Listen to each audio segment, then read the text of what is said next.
Come in. Welcome. I'm E.G. Marshall. Welcome to the world of terrifying imagination, to the fear you can hear. There is a green land called the Emerald Isle, where stardust dapples shining lakes that sparkle against blue mountains which fall away to winding bays.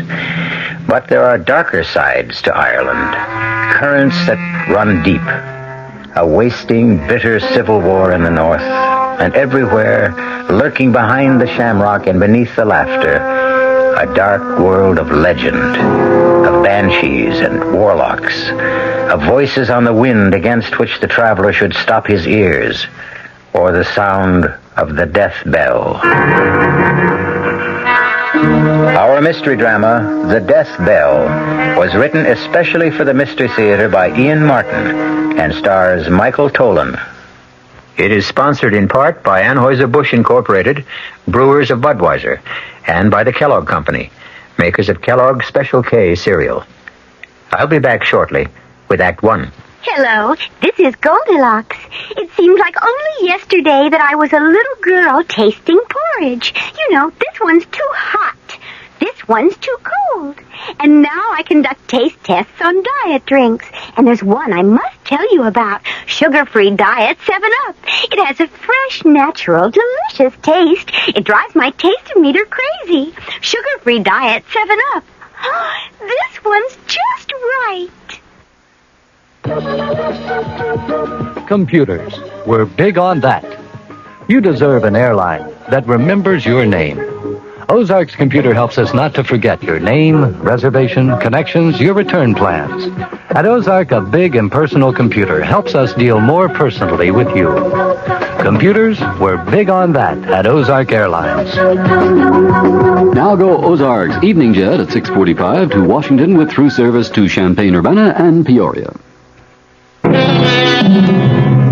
Since time immemorial, man has sought to trace the future in the lines of the palm. The best answer always is, if you truly believe. As in spite of herself, it would appear that Sheila Doyle does.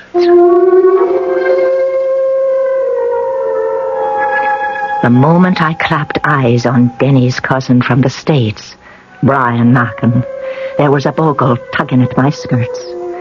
And the one look in his hand ran the blood in me cold, for I never saw a shadow plainer.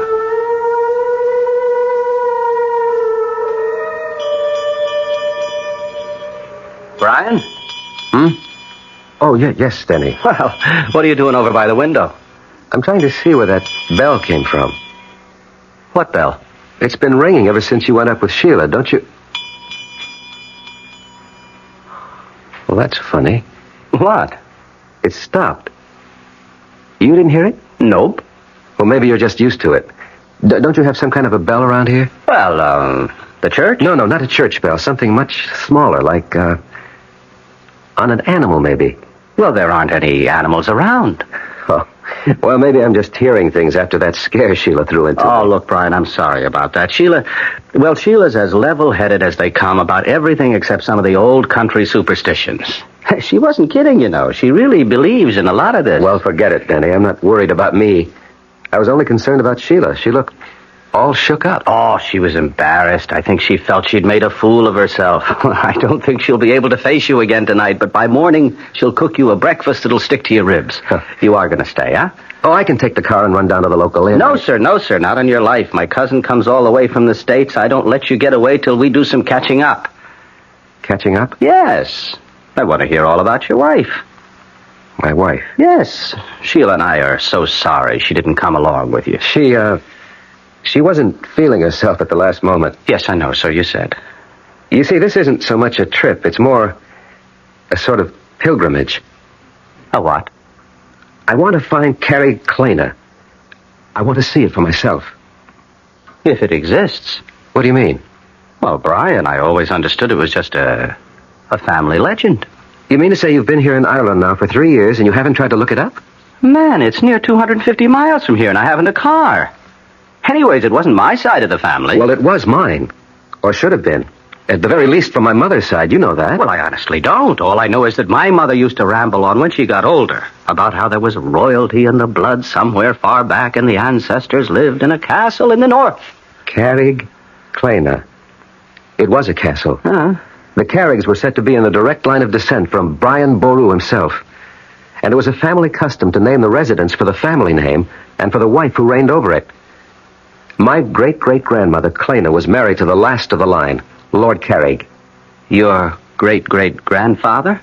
That's one of the things I'd like to find out. See, I think he was. You think? Lord Carrig didn't. He killed Clena and threw the man he said was her lover from the balcony over the sea to be smashed to death on the rocks below. And he sent my great-grandfather to be brought up by his wife's family, the Mackens. Your great-grandfather? You mean Carrig's son? He refused to recognize him. Claimed he was illegitimate. I see. Well, now, look, looking for an old lost castle is as good a way as any of spending a vacation. You'll get a chance to see a good bit of Ireland on the way. Now, come on. Let's go get your bag out of the car, and I'll show you to your room.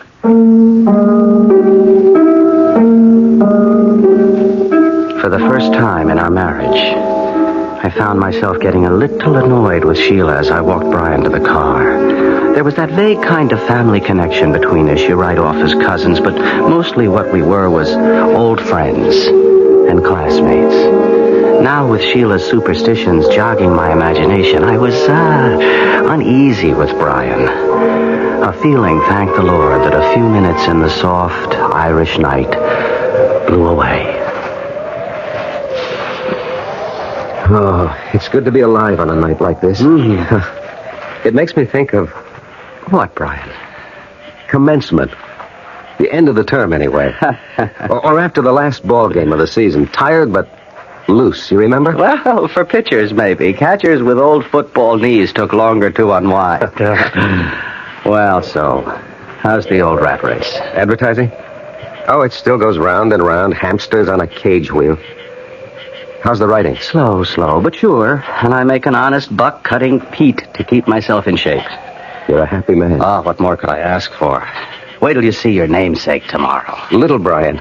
How soon will he be 2? About the time his little sister comes to join him, 6 months or so. Oh, hey, you're having another? Yes. Oh, well, that's solid, man. It's solid. Well, you know I always liked kids. Nothing like having your own, though. And how about you, senior citizen? What does that mean? Well, you have been married longer than Sheila and me. When are you and Gloria going to have yours? As a matter of fact, Gloria got pregnant 7 months ago. Oh, and you're trying to keep it secret. So that's why she didn't come along, huh? That's one of the reasons. But come on, I can't keep you away from your wife any longer.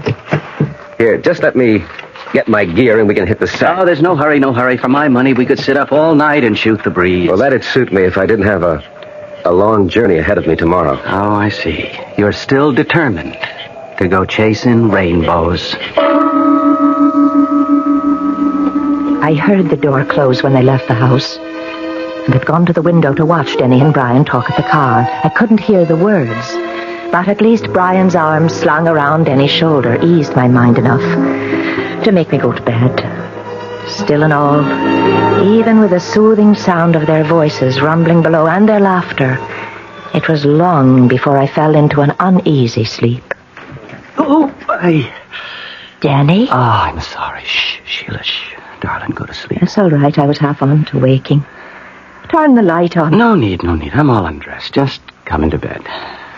And did you get Brian settled? Yes. He's snoring already. By the time I closed up and looked in on little Brian, he was dead to the world. Darling, what's wrong? You shivered. Oh, 'twas maybe a hair limped over my grave. Hold me. Who needs to be asked? Sheila, you're wrong about Brian. What way? We've had a long talk, just like old times. I never felt closer to him. Well, I know you've missed him since you came away here. We were always more like brothers than cousins. Well, I'm not saying he isn't tense and all wound up, but that's old stuff to me, Akushla. You're making to be a real Irishman again. Well, next to you because of you, and grateful I am. Are you for real, Danny? Don't you know?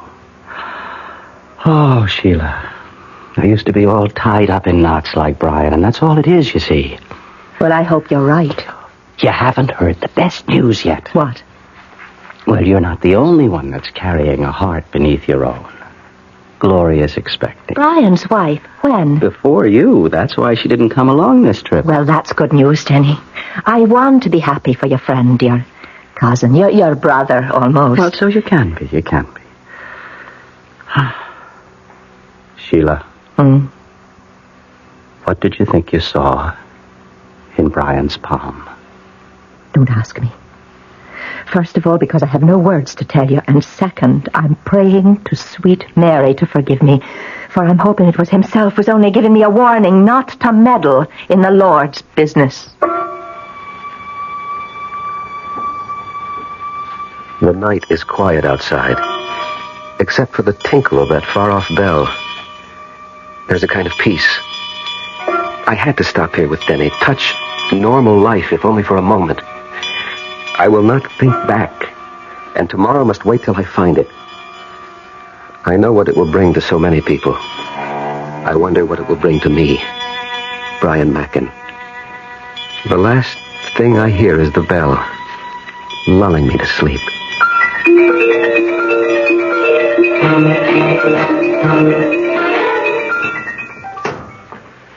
Well, that does it.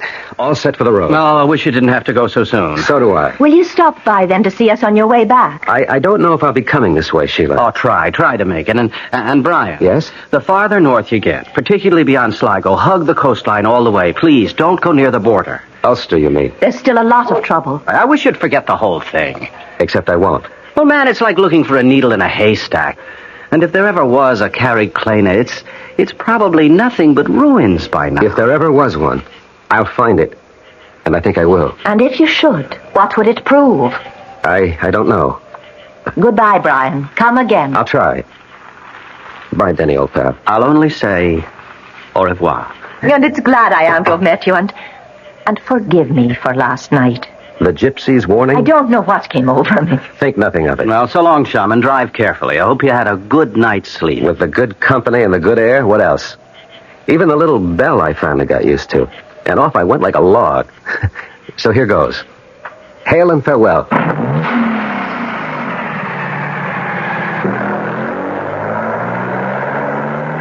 What was that about a bell, Denny?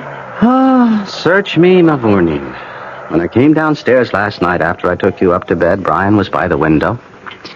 He insisted he could hear a little bell ringing somewhere, but I couldn't hear it. What kind of a bell was that? Like it was on an animal, he said. Not like a cow, but more, say, like a goat. The Lord and all his saints be praised. Not goat. What is it, Sheila? We should call him back. He should get out of Ireland. Oh, what are you getting all riled up about now, honey? I told you he was holding the shadow of death in his palm. Now I know I made no mistake. There's no bell in this town he could have heard, like you said. Except one. What? The one that's only heard by him it sounds for, and I know it for sure. 'Twas the death bell. Is Brian Macken really marked for death? And if so, how soon? And how? We will return shortly with Act 2.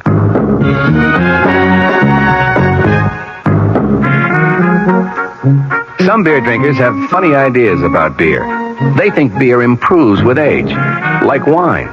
We'll find a brewmaster, though. You'll find a beer drinker who knows better. The Budweiser brewmaster says it all depends on how beer is aged. Just letting beer sit in lagering tanks makes it older, not necessarily better. That even goes for keeping a case around the house for a couple of months. But there is one kind of aging that's good for beer, the Budweiser kind, beechwood aging. In this kind of aging, something happens. It lets all the flavor of the choicest hops and best barley malt that go into Budweiser get through to you. Sure, it takes more time and trouble to brew Budweiser that way, but brewing beer right does make a difference. Anheuser-Busch, St. Louis. Hey, Mom, what's for dinner? Hey, Mom, what you got? It's time to get ready for the great outdoors, and your ShopRite supermarket has everything you'll need for cookout dinners and fun in the sun. And for this week's dinners, ShopRite is featuring whole grade A frying chickens, just 37 cents a pound. Roasting chickens, up to 4 pounds, 47 cents a pound. Choice beef rib steaks, $1.19 a pound. ShopRite Franks, just 89 cents a pound. Get all your outdoor cooking equipment and many great food values at your ShopRite supermarket this week. She loves the family. She wants the best. She does all that she can do. She lets ShopRite do the rest. Hey, Ma, what's for dinner? ShopRite has the answer.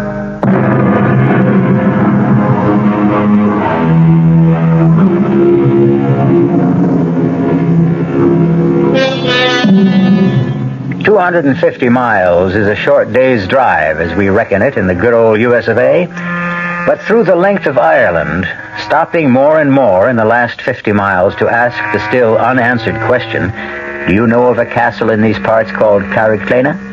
It's a long, long trip that at last has brought Brian Macken to a little bridge across a valley stream. Stopping there to eat the lunch Sheila put up for him before he left, he has scarcely finished it as twilight falls. Then, as he dozes for a moment, back against a tree... What? Pull him up! Pull him up! I can't. Throw him. Hold on, don't get thrown. Oh, boy. Oh, easy. Hold up there. Hold up. All right. Easy, boy. Easy. All right. Are you all right, ma'am? Yes, and I'm much beholden to you, sir. Oh, it's my pleasure. What happened? But something frightened my horse. I lost control. May I have the reins, sir? All right, now, stay, boy, stay. Here you are. Oh, thank you, Mr. Brian Macken. How do you do? I am the Lady Clena Carrick. What? I said I'm Lady Carrick. Of Carrickclena? Well, naturally. Then it does exist. I should hope so. I was just on my way home. Where is it? Just across the bridge and over the hill. Oh, now that I've regained my composure. On my soul, you do look familiar. I didn't catch your name. Brian Macken. Oh, no. No. You must be mad to try to intercept me here. Run, Brian. Run for your life. Reach him. Yes. Wait a minute, my lady. If you value your life, stay away from me. I am frozen at her sudden flight. Then suddenly I find myself running after her, laboring for breath over the last burst to the crest of the hill. Oh, damn, the light going. But where? She couldn't have just disappeared into thin air. But she had. In the lowering darkness, I can see the long sweep of the countryside down to the rocks and sea cliffs, and there's no sign of horse or rider, or of any destination they might be bound for, nor any road for a horse to follow, much less my modern car.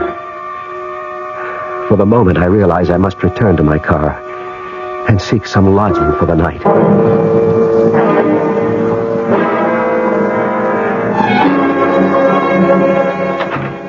Danny, is that you? Well, who else were you expecting, Sheila? Oh, darling, I'm that glad to see you. It's late you are. Oh, we cut a few extra squares tonight as long as the light was with us. Here, what is it, little bird? You're all aflutter. It's Brian's on my mind. Oh, you'll laugh at me again, I suppose. But as I was laying our little one down with the sun just gone over the hill, I thought I heard him calling, Clena, Clena. Oh, now, Sheila, what's got into you? I wish I knew.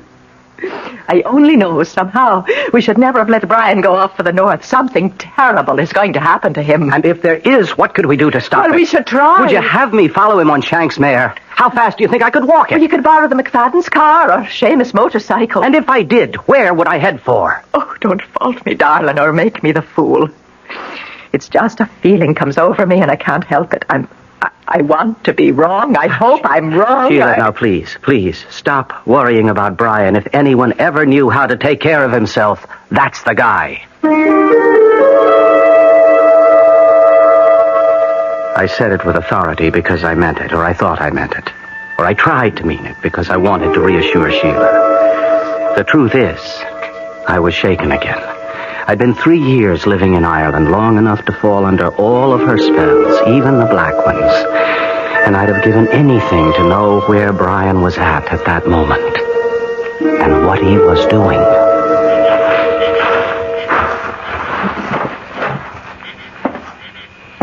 Excuse me, gentlemen. Sorry, closing time is posted. I wasn't looking for a drink as much as I was for accommodations tonight. Well, now, as to that... I'm willing to pay well for it. An American, is it? Well, for that much, I suppose we could be after finding your room and a bite to sup. And perhaps a little information? We're not for doing much talking around these parts, in particular to strangers. What would you want to know? Well, something very simple, I hope. Would either of you know where I could find a place called Carrigclena? Carrigclena? Yes, no. What would be after bringing it to these parts looking for the likes of Carrigclena? Well, till late this afternoon, only a dim hope of finding it after all these years. For private reasons. Oh, and what would the private reasons be? Family ones. My great-grandfather was born there. Who was he now?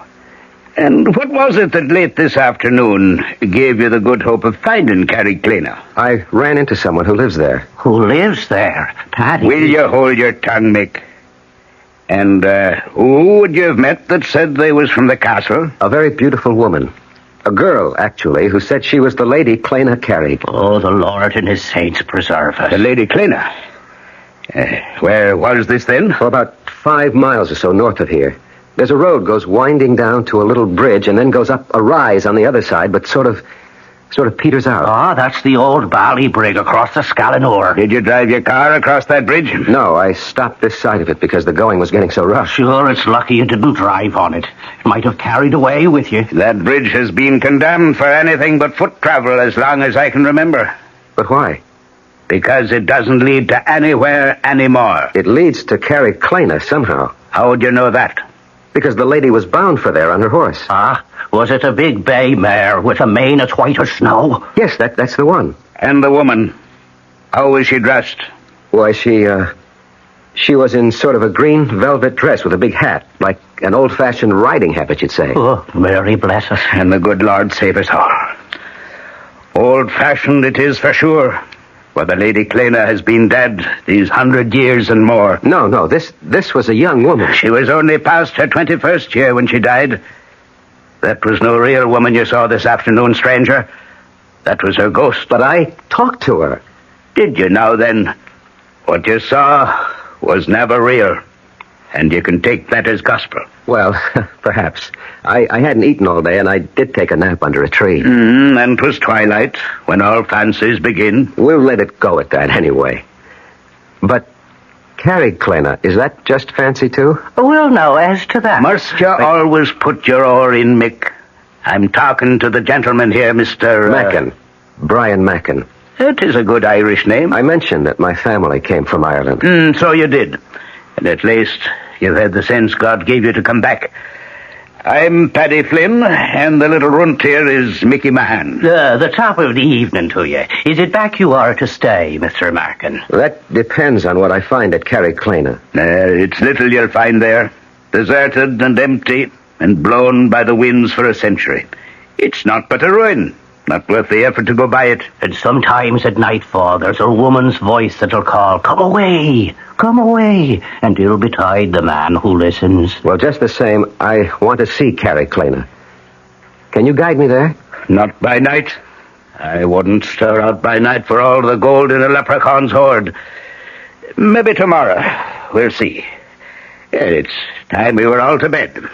Come, I'll show you your room, Mr. Macken.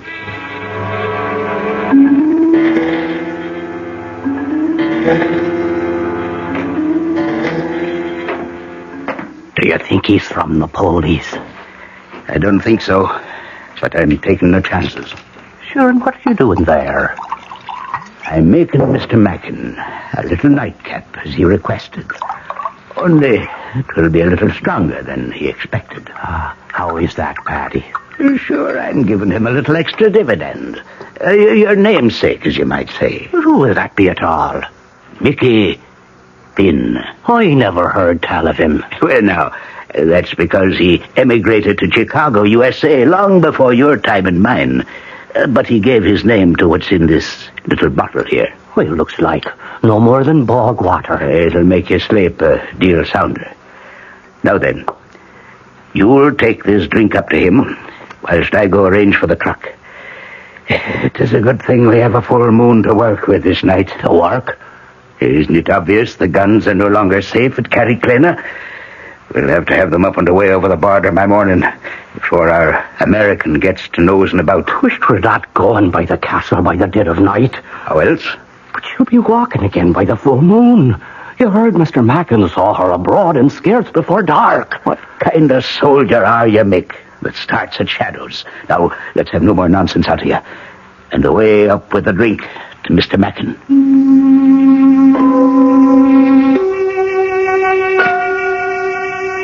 I look at my watch. It's just after midnight. The nightcap is untasted on the table beside my bed. I don't trust it. I don't trust a lot of things. But where to get rid of it? A vagrant memory drifts across my mind of jokes among old country people. A quick look under the bed, and there is the receptacle. It's a matter of a moment to empty the glass in it, and none too soon. I can hear stealthy footsteps approaching. Don't use the curse, Mick, unless there's trouble. If there is, I'll put him to sleep myself. Mr. Macken? Mr. Macken? I think he's away. Follow me. He's dead to the world. We'll check that out. He's drunk it. Will it keep him quiet long enough? 8 to 10 hours. And even when he wakes, he'll not want to leave his bed. Now come away, man. We've much to do.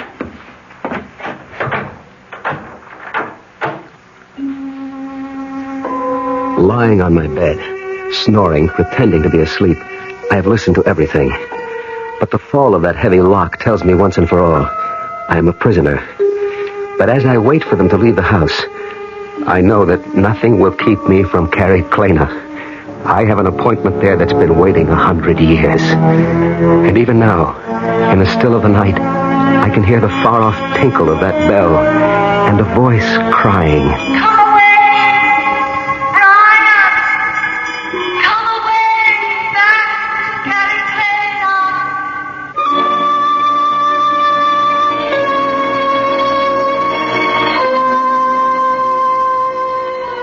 I will return shortly with Act 3.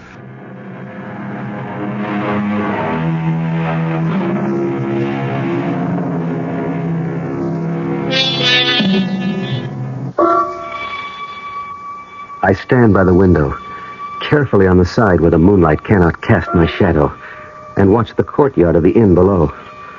A small truck like a weapons carrier is there, and Patty and Mick climb into it. In a moment, it has gone to a destination I can only guess. By the time I am out the window, clambering to the courtyard and into my car, there is no hope of following, particularly when I find my distributor cap gone and my car useless.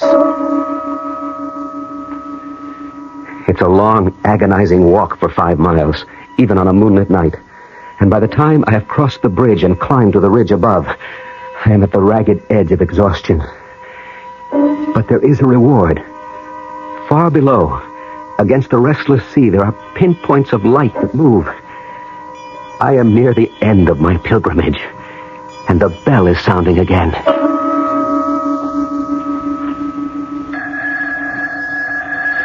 Danny.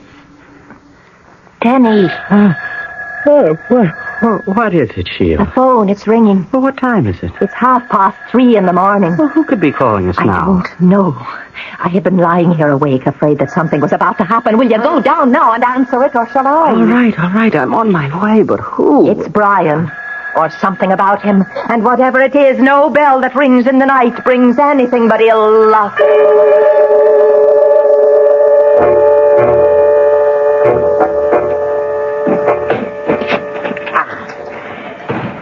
Is that the last of them? Not by a long shot. And damn the moon. It's off away behind the clouds again. I wish I was off away with it. What's the matter, Mick? You afraid a banshee'll howl you off to your grave? Well, there's little I like at all about this night. We're all stretching our necks across the gibbet one way or t'other. Well, the sooner we deliver these guns over the border, the safer we'll be. I wish now I'd stood away with a ship that delivered them 3 days ago, and I'd be out of this on the way home. Well, you didn't. So let's have at it and get them away from the storehouse before... Wait a minute. What is it? By the ridge there. The silhouette of a man. Let's get the truck away and hidden round to the seaward side. Hey, you take it. Give me that cot of yours, and I'll handle whatever comes this way.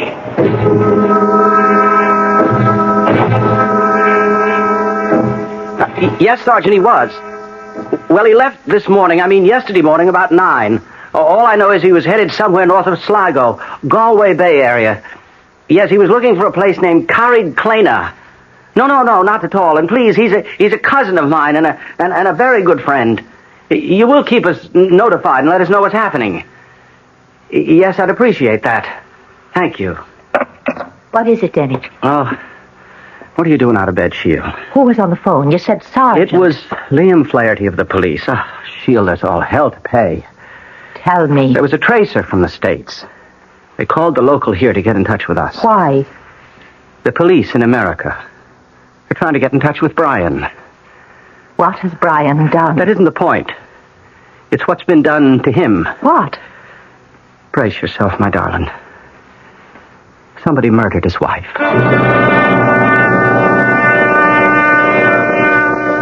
A moment ago, on my way down the hill, I could see Carrie Clana full in the moon. What do they mean it's a ruin? It was just as I pictured it. Turrets, mullioned windows with diamond-shaped glass panes, great oak doors, and ivied granite. Now, with the moon hidden, its silhouette looms over me, reaching out to me as I come home at...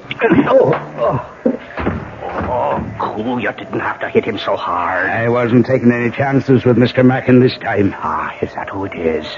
Say for yourself. How'd he get over the Drake and away in here? No time to worry about that now. You think he is police or maybe the British? Whatever he is, we'll decide that later. Let's get the guns off and away first. I'm standing in front of the great door of Carrie Clana, and I know that everything's going to come clear at long last. I reach out and pull the bell. Even the bell is familiar, although I cannot quite place where I've heard it before. And now, the door is opening. Good evening, Brian. We've been waiting for you. Good evening, Your Lordship. I'm sorry I'm late. No matter. We've but just finished dinner, and her ladyship is with, the child. Will you join me in a glass of mulled wine? At your pleasure. I've not seen you for some time, and, the devil. I forgot. I must catch my sea captain before he leaves, to send some packets. Will you forgive me?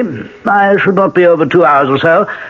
May I hope you'll attend milady in my absence? I should be happy to, except... Would you not rather I transmit the packages for you on my way home? No. I must have certain words with the shipmaster that I alone can bring.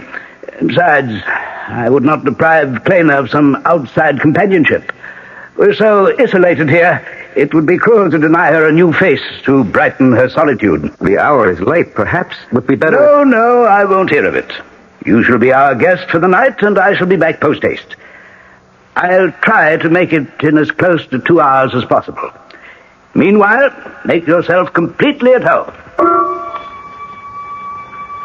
I am in a dream, I suppose. For by my host's clothes, the speech, a calendar I find on the wall, I am back in the past over 100 years. But more important, I am within the walls of Carrie Clana, and the riddle of my whole life, I feel, is near to being solved. When Lord Carrig leaves, I am too impatient to wait for my answers. So I climb the great staircase to Clana's bedroom and knock on the door. Who is it? Brian. A moment. What are you doing here? I grew tired of waiting for you to come down. My husband, he's... Lord Carrick has ridden to town. It will be 2 hours before he returns. May I come in? I shouldn't let you. It's too late. I thought you'd left for good 2 years ago. When I lost you to him, I meant to. But for a while, I stayed hiding in the fen. Oh, I know you were seen. Do you know what you've done to me? And why do you come back now? I wanted to see the boy. By what right? Is he mine, Kleina? I have to know. Is he mine? No. You called him by my name. It was a foolish choice. Why? Because I loved you. And now? Oh, Brian. The years have come and gone. Lord Carrick is my husband and the father of my child. And I have a whole new life I've learned to accept. I still want to know if the child is mine. Let me go. When you answer me. How could he be yours? He was born 10 months after I married Lord Carrick. Then why does everyone whisper he's mine? Because you didn't leave as you promised. Why didn't you take yourself right out of my life? But there was nothing between us after your marriage. We know that, but no one else believes it. They still think the child is mine. Even Lord Carrick. I can't imagine why he could have welcomed you here tonight. I can't tell you how he... Wait a minute. What is it? Hush. Dear God, he's here. He'll kill me. Over my dead body. And here it is. The moment I've reached back through a century for. The one I want to change. It's today I want to bring back. And Gloria and my own child that I killed in one moment of anger and hate as Lord Carrick plans to do with me and Kleina now. I have only one chance of bringing Gloria back. To change history. Or at least to set it right. He's coming up the outside balcony stairs. Through the French windows. Run, Brian, he'll kill me if he finds you here. I'll kill him first for doubting you. In heaven's name, no. Lord Carrick? Hold. So once again you try to steal my wife. Put up your dagger. I am unarmed. So much the better. You first, and then my wife. This time not so easily. I'm not the hunted, but the hunter. Look to yourself! He stands with his dagger half raised, frozen with inaction as I hurtle myself towards him, hands raised to shield and grapple and destroy him. But what I reach for is nothing but a shade. My outstretched hands grasp only air, and my hurtling body passing through his spectral waist crashes full tilt against the crumbling battlement, which gives way like powder. And of a sudden, just like the lover in the ancient legend, I am plummeting like today's skydiver towards the rocks below. And in this awful moment, I know that I was just as wrong about my wife Gloria as Lord Carrick was 100 years ago about Kleina. Small comfort now to know that I am legitimate as the rocks below rush up towards me like an express train, and I am no more.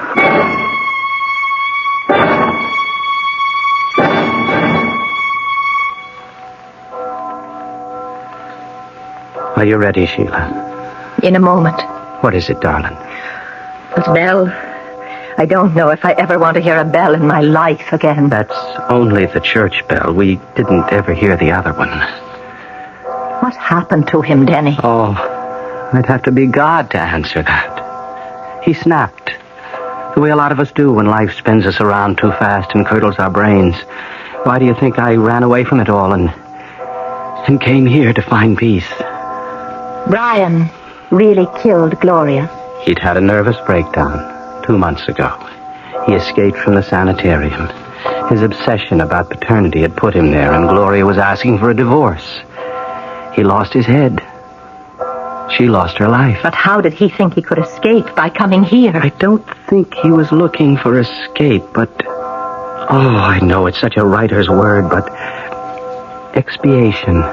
Are you saying, then, he was after taking his own life? We'll never know, Sheila. The police say there's some evidence that the IRA were using Carrick Kleina as a depot for smuggled arms from the sea.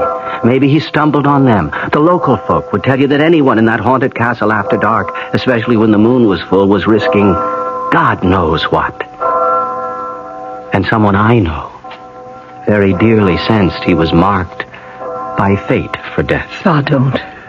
I wouldn't wish that on anyone. Perhaps for Brian Macken 'twas the only way. Let's us go give him a decent burial. And wish him peace at last.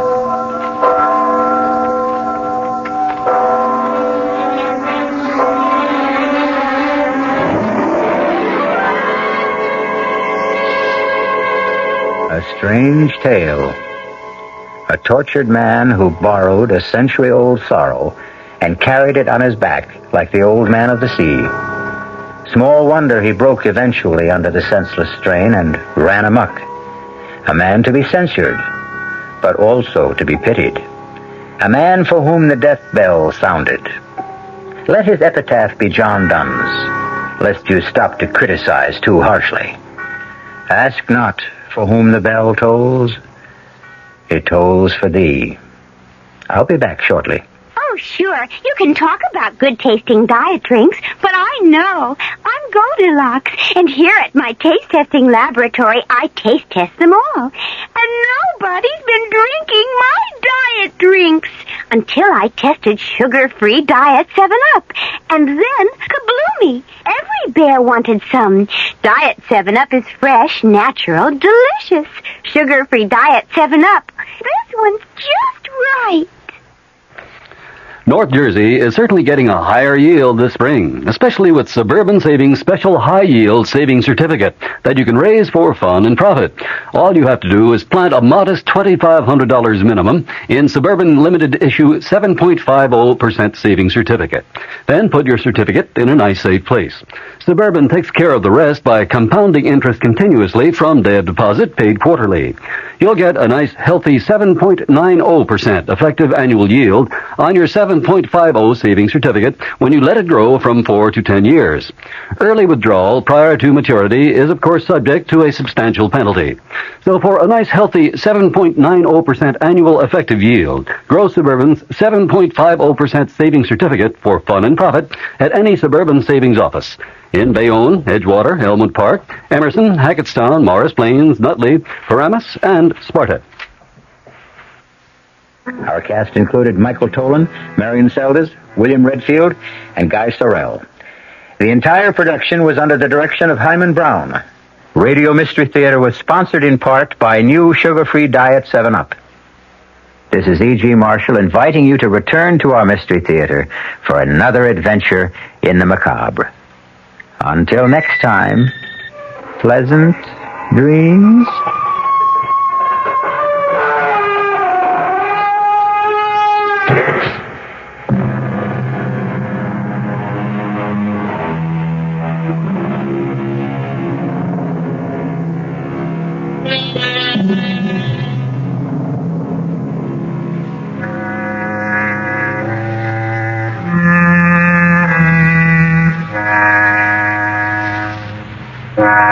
The preceding Mystery Theater program was furnished by the CBS Radio Network. This is Mary Helen McPhillips. Growing old may not be fun, but the only choice is to die, so hopefully most of us will grow old. And how to do it well is what we'll be talking about at 10:15 tomorrow morning on the Martha Dean program. Morton Puner, a member of the Gerontological Society, will tell us what we know about growing old. I hope you'll join me tomorrow morning at 10:15. I'm Fulton Lewis in the Mutual Broadcasting System studios in Washington, D.C. Now, my commentary.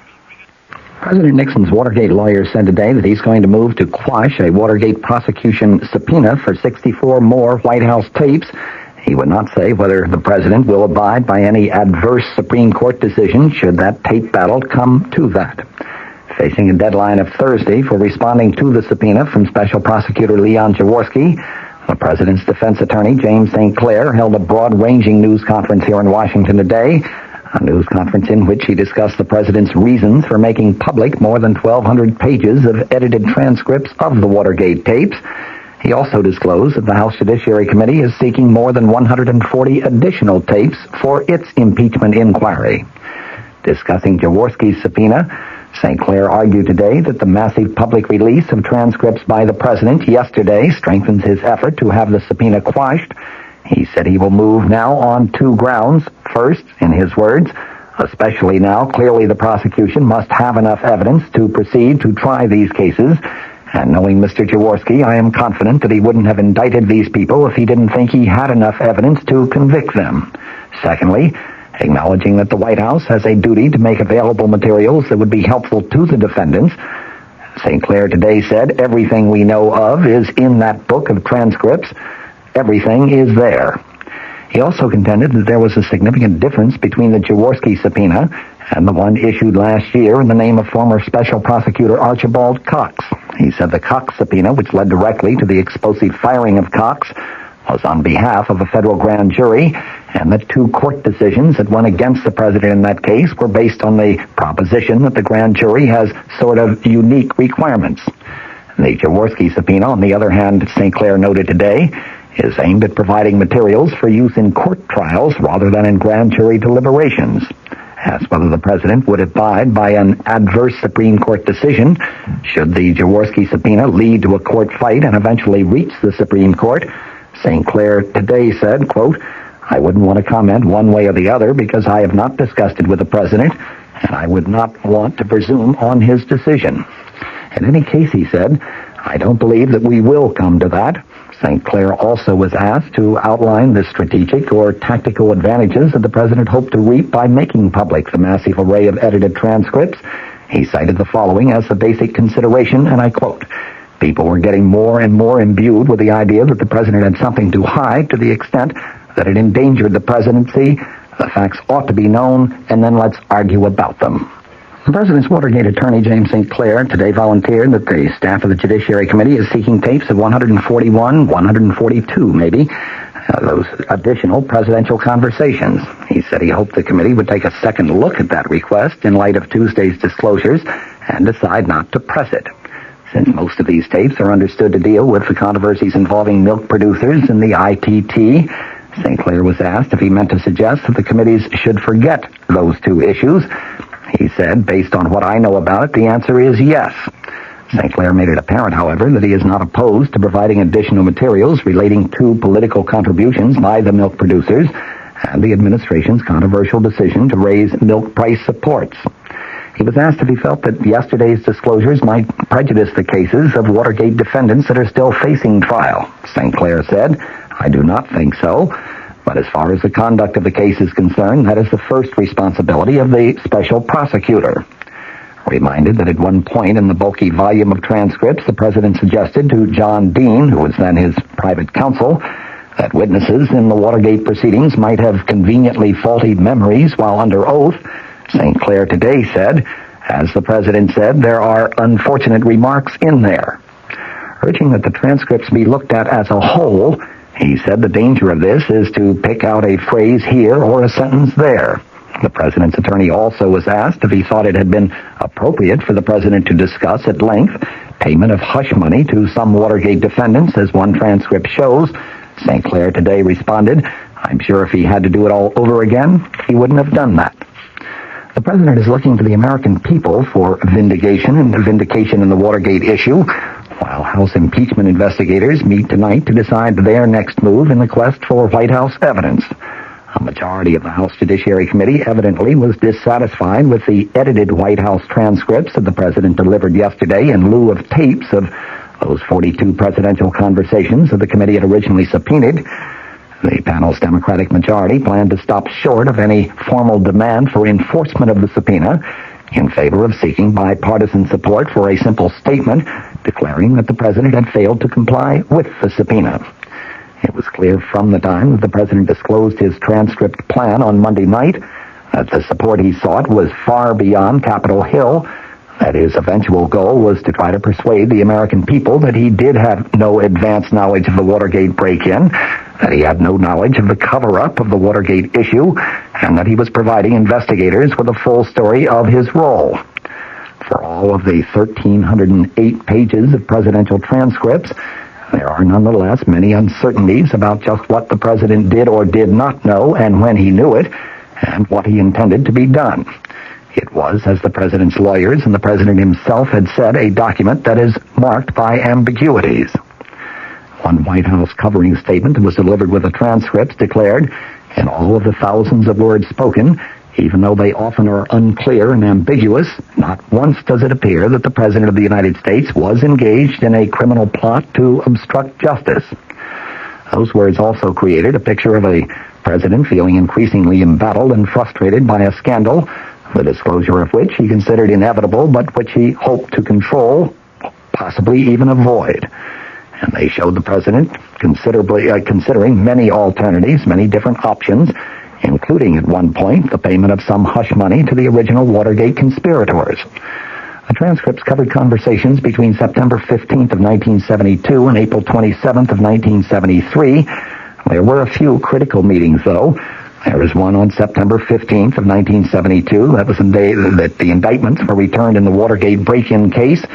On that day, the president met with White House counsel John Dean, who was later to become the president's chief accuser before the Senate Watergate Committee. There was another meeting on March 17th, 1973.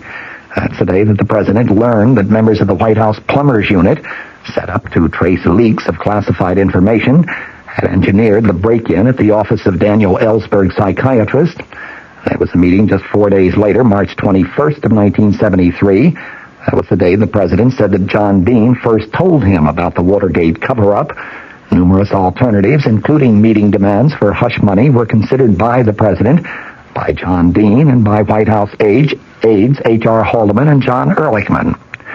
Less than a month later, April 14th, 1973, there was a meeting. That was the day of a rambling discussion of Watergate by the president, Haldeman, and Ehrlichman, during which they talked about the need to fire John Dean and the equally important need to convince former Attorney General John Mitchell to appear before the prosecutor and a grand jury. There were also a series of meetings in mid to late April 1973, during which the president learned more and more of the extent of the cover-up and the various progresses that were being made in the Watergate investigation. Those sessions climaxed with decisions to finally accept the resignations of Attorney General Richard Kleindienst, Haldeman, and Ehrlichman, and of course also the decision to fire John Dean. After voting to revise oil taxes, the House Ways and Means Committee is turning to general tax reform, but a personal income tax cut does not seem to be on the panel's present agenda for possible action.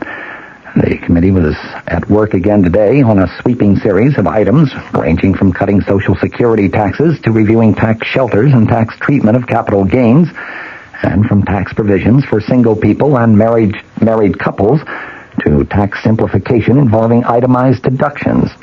Tax staff experts told newsmen following a closed-door committee meeting yesterday that the panel plans to consider this material in the next 60 days and may have to omit some of these items from the list, but hopes to cover as many of these as possible. Missing from the listing of more than 25 topics, though, was a general personal income tax cut along the lines of a $5.9 billion measure that has been suggested by some members of the Senate. In the Senate, that body voted today to let states decide whether a motorist could buy group health insurance to cover accidental injuries. The action came as the Senate neared a final vote on no-fault automobile insurance, which would compensate accident victims without regard to who caused the accident. San Francisco Mayor Joseph Alioto announced today that police in his city have arrested 7 black men in the so-called Zebra Street killings carried out by a black group, which in Alioto's words was dedicated to the murder and mutilation of whites and dissident blacks. He told a news conference, the police have pierced the veil of a vicious ring of murderers called the Death Angels. The Death Angels is kind of a reverse Ku Klux Klan. 12 whites have been killed, 6 others. The CBS Radio Mystery Theater presents...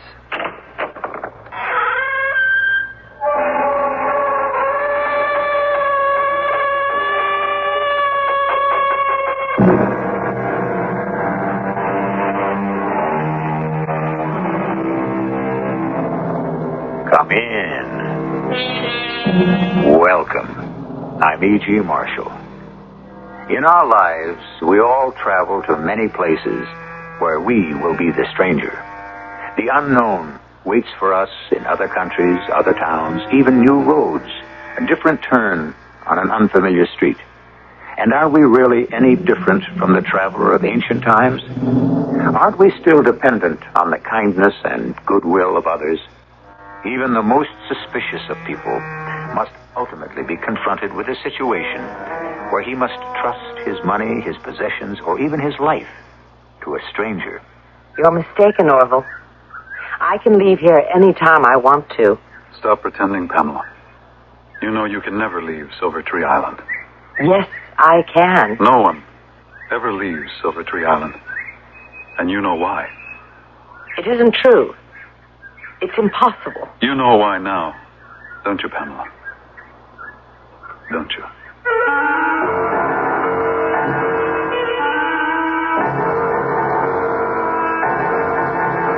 Our mystery drama, The Island on Silver Tree Lake, was written especially for the Mystery Theater by Victoria Dan and stars Patricia Elliott.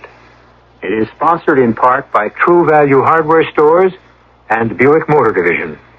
I'll be back shortly with Act One. Introducing the new Century, a Buick like you've never seen before. A little science. The fastback design is pure function. But the execution is pure Buick. A little magic. The trim new Century has a new design, a new size. A little science. Yet inside, there's more head and leg room than last year. A little magic. Say, that wouldn't be the new Buick Century, would it? Yes, sir, that's it. Boy, it looks so good, I can't believe it. Yes, sir. And all that room and luxury in there. I mean, it's hard to believe, you know? Yes, sir. Hey, can I ask you a question? Yes, sir. How'd you guys do it anyway? Sir, you'd never believe it. They surely will astound you. The amazing things you see. The cars they built, the wonders work. How can such things be? A little science. A little magic. A little science. A little magic. A little science. A little magic. I'm Hyman Brown, producer-director of the Radio Mystery Theater. I'd like to tell you about our other drama series, the Radio Adventure Theater, heard on weekends on most of these stations. Exciting stories from the classics, like Ivanhoe, Captains Courageous, Treasure Island, and The Gold Bug. Favorite characters of childhood, like Alice in Wonderland, Robin Hood, and Cinderella. We have stories of real-life heroes, too. Lewis and Clark, Charles Lindbergh, and some fine original scripts of fantasy and science fiction. Radio Adventure Theater is heard every Saturday and Sunday. Each story is complete, fully dramatized, with talented actors. Tom Bosley is your host. I hope you'll tune in weekends for these engrossing dramas on the Radio Adventure Theater over most of these stations.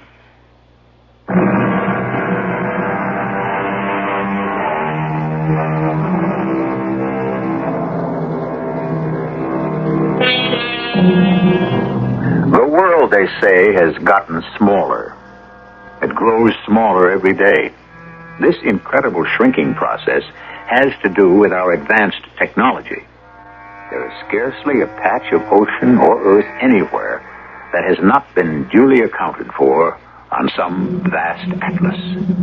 The previous frontiers of mystery are rapidly losing their magic. The once untamable Amazon is falling victim to the bulldozer. Enchanted islands in the South Pacific are used for atomic bomb experiments. Still, with it all, there are places, even in this country, that remain relatively untouched by the mass of civilization. Places that we call the back roads of America.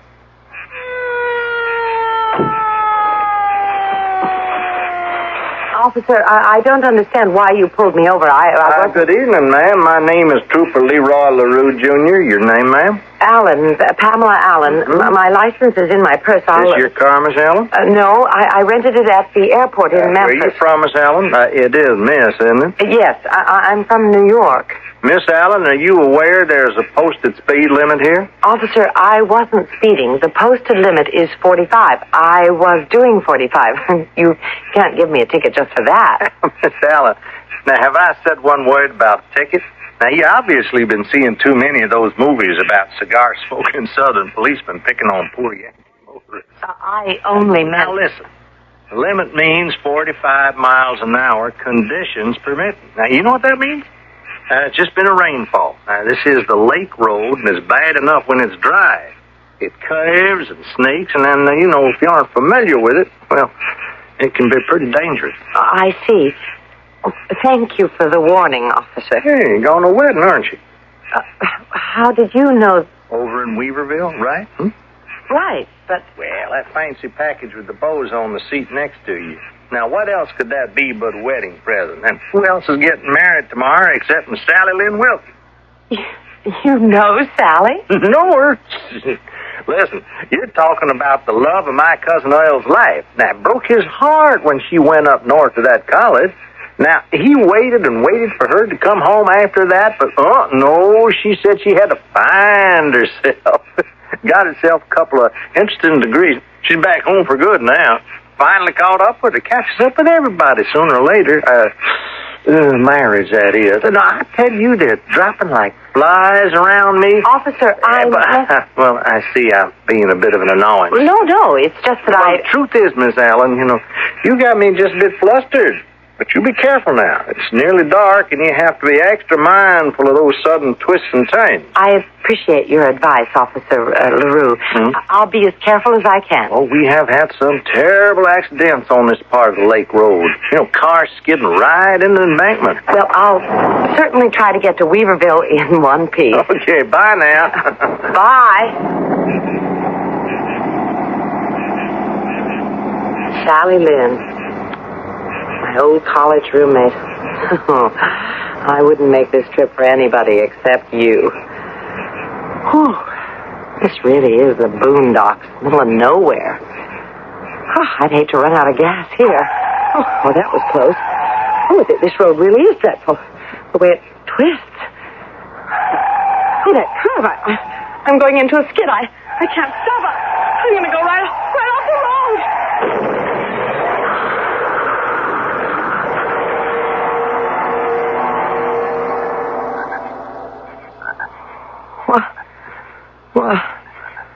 What happened? I must have blacked out. Oh, no. Look at the car. The windshield. Everything. What a mess. Well, at least I think to be in one piece. Now what am I supposed to do? I'm in the middle of nowhere. It's dark. There's no phone, no houses. I guess I'd better start walking.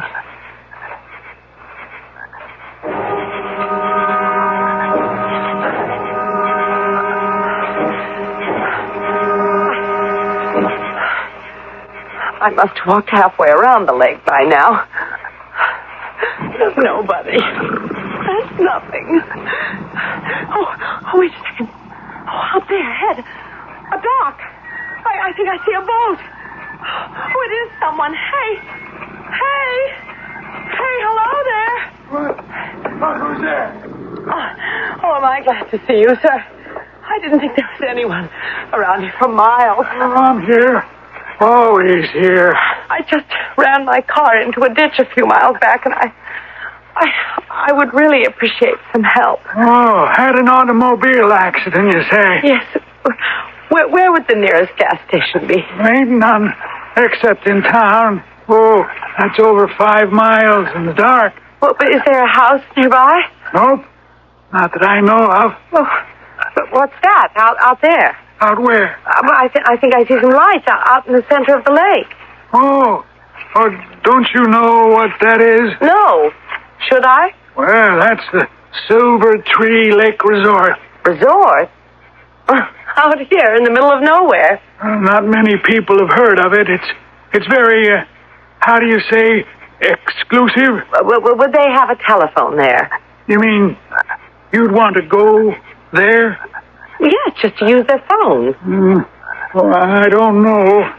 You make it sound as if they've got guard dogs or something. Oh, they do. A big brood of a German Shepherd. But he don't bark at me. I mean, in my boat. He knows me. I make deliveries at the island. Drop off guests a couple times a week. supplies, the Sunday paper. Well, might you be able to give me a lift over in your launch here? Oh, I'd be happy to oblige you, miss, for a fee. Yeah, the going rate is $50. Well, all right. Now, don't misunderstand me. I'd take you for nothing, but it's been a slow week, and, well, the price of gasoline these days... Never mind. Here's your money, Mr. Oh, just call me Charlie. Come on, hop in now. Watch your step.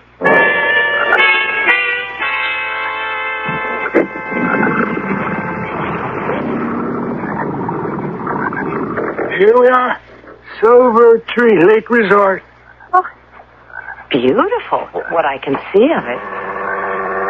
Oh, hey, does he bite? Brucey? No, not at me, doesn't. Yeah. Good boy, Brucey. Well, follow me. I'll take you to meet the manager and his wife. They'll be up in the main lobby, just ahead. Hey, anybody home? Well, Charlie, how are you? Who's this young lady?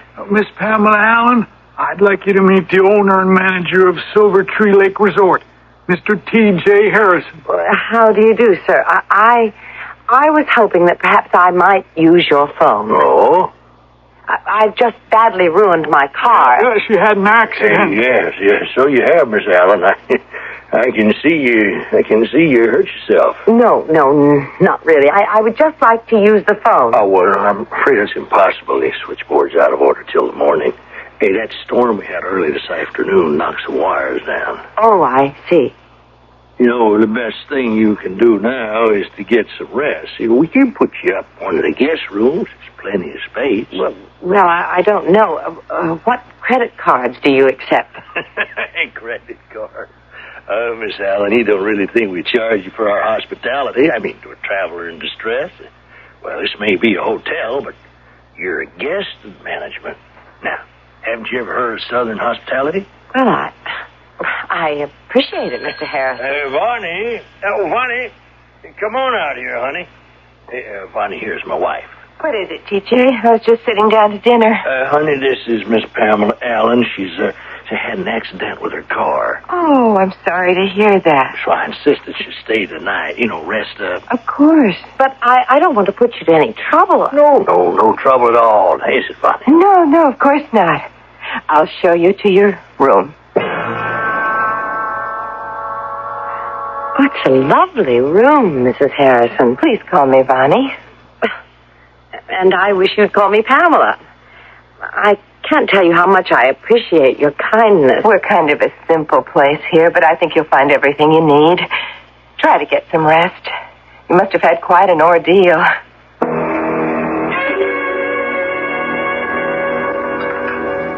Well, good morning, Miss Allen. Did you sleep well? Yes, I did. Thank you very much. Again. I was wondering about the telephone. I understand you didn't have supper last night. Now, I insist you sit right down this instant and have a nice big country breakfast. Oh, thank you, but I never have much of an appetite in the morning. I really wanted to call the gas station about my car. Look, this buffet. Now, what would you like? Ham, sausage, hash browns, fresh root cup? Hey, do you like sweet rolls? Just a cup of tea. Well, now, you just sit right down at that table over there, and I'll have Orville bring you a tray. Good morning, Pamela. Did you sleep all right? Great. I want to thank you. Really. Listen, Vonnie, I don't mean to appear anxious, but are the phones still out of order? What? The telephones. Are they repaired yet? What telephones? You know, the ones that connect you to the mainland. We don't have any telephones here. What? But your husband told me last night. You must be mistaken. There have never been any telephones here at Silver Tree Island Resort.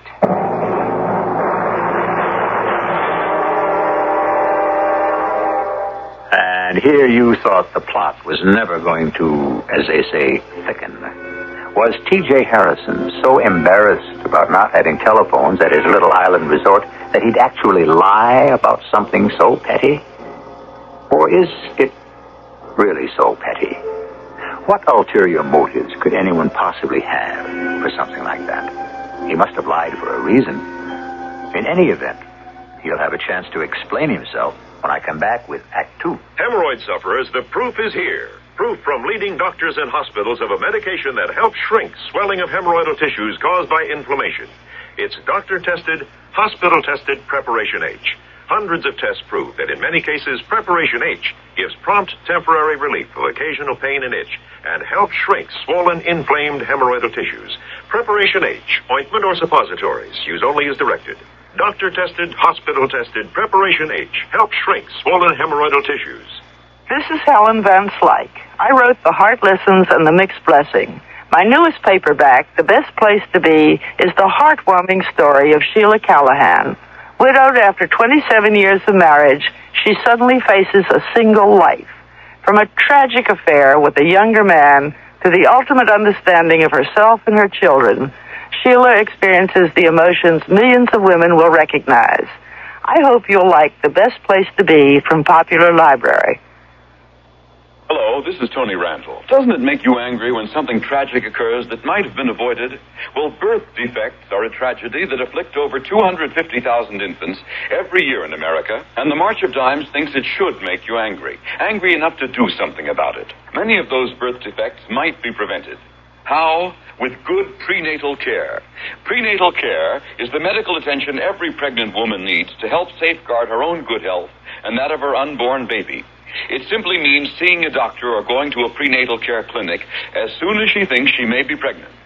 Prenatal care is following doctor's orders to eat nutritious foods, get plenty of rest, exercise in moderation, and avoid unnecessary drugs and medications.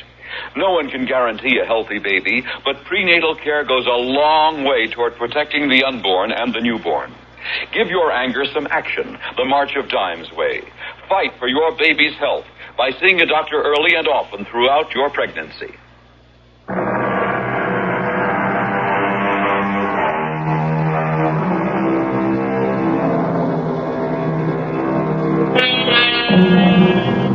Over 2,000 years ago, a Greek writer said, "What is pleasanter than the tie of a host and guest?"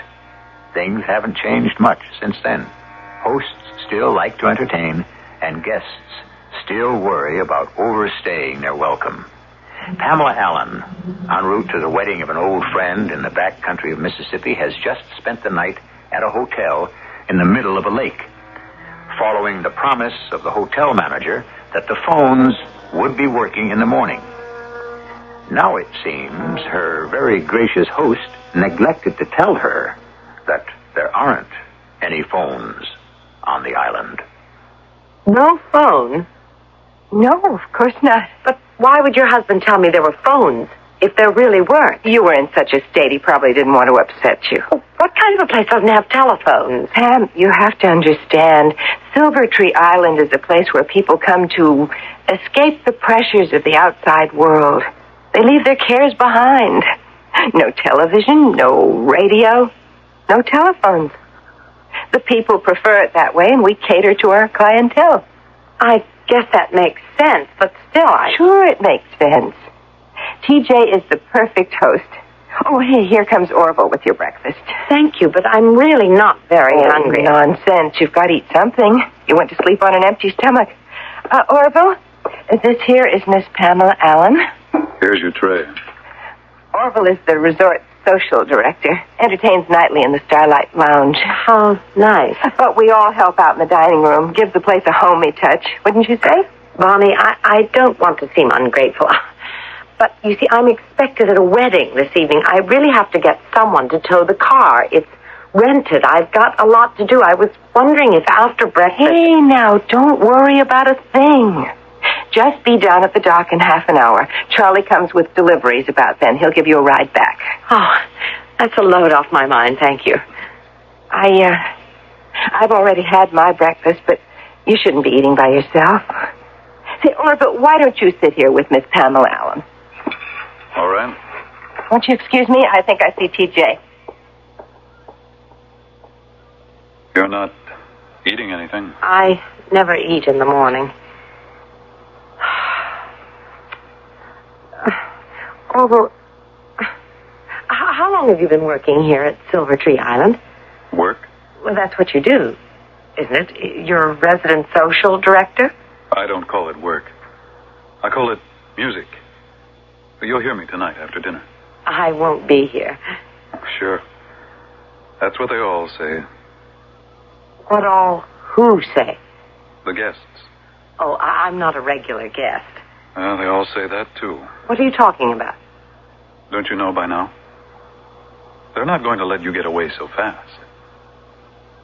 Do you mean to say that they're going to try to get me to stay longer as a regular guest? Well, you could put it that way, yes. That's ridiculous. Charlie's taking me back in his boat as soon as he drops off some supplies. Mm-hmm. Why do you sound so skeptical? Skeptical? Heck, I'm not skeptical. In fact, I'll walk you down to the landing myself.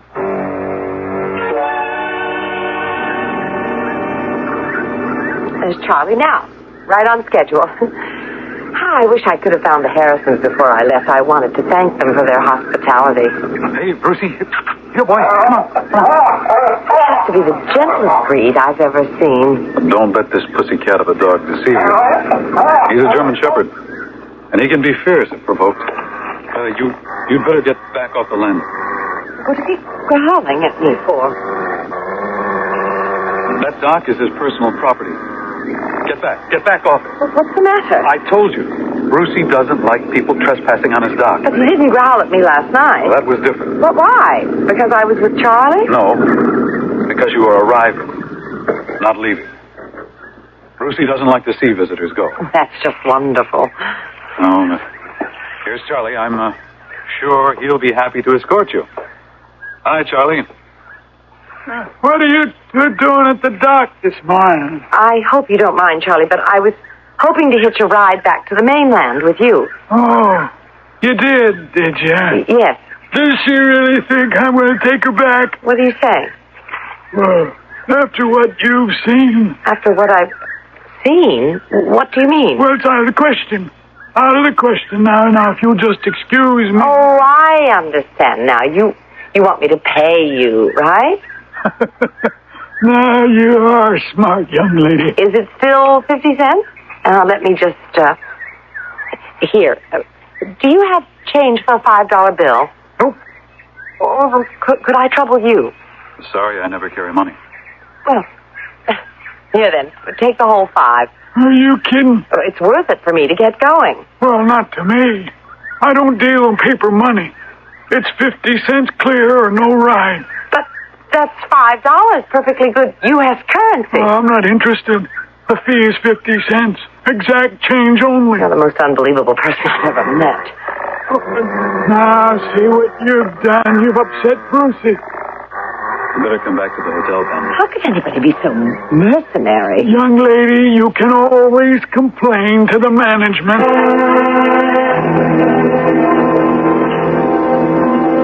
Well, I'm afraid my hands are tied, Miss Allen. Charlie is an independent operator. But surely, Mr. Harris... Now, over the years, he's developed what might appear to outsiders as somewhat eccentric ways.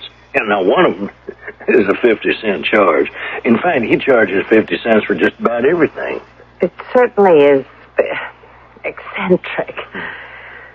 Well, Mr. Harrison, I'm sure then you won't mind if I trouble you for the change of a... Change? Why, you don't understand, Miss Allen. I thought I explained to you last night. We're a hospitality house. We never accept money. But you're a hotel, surely. No. And you have a wrong idea about us, Miss Allen. We never charge our guests anything. What? Do you think I run this place for the money? Well, why else? No. This is not the kind of business you think. Charge our guests money? No. Our people are here to get away from the world. Now, money is the root of all anxiety and all frustration. Mr. Harrison, if you don't believe in charging money, it's no affair of mine. But I've got to be in Weaverville by early this afternoon. Now, first, you told me some story about there being phones on the island, which there aren't. And then your wife told me I'd be sure to get a ride back with Charlie, except now it appears I can't do that unless I come up with exactly 50 cents which you say you don't have. Now, what is going on here, Mr. Harrison? Don't you know? No, I'm quite confused. Well, then I'll clear things up for you. We like you very much, and would like to invite you to stay. Stay? Here? That's right. You see, well, I wouldn't normally be so pushy, but Vonnie really likes you. And Vonnie doesn't often take to people. I mean, she really seems to get along with you. I'm very glad, but still... Vonnie's been ill recently. I am sorry to hear that. And already you sort of, brung her spirit back into her face, the shine back in her eyes.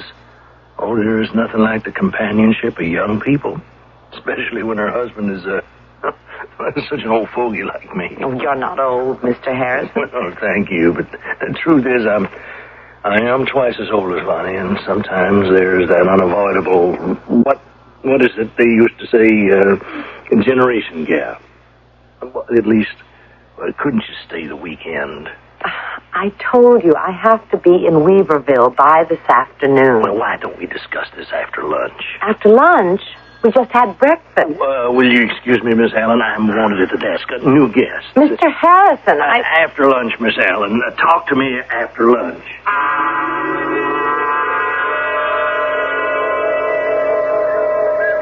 I don't know what you're so worked up about. Although I seem to be getting the runaround here. Do you?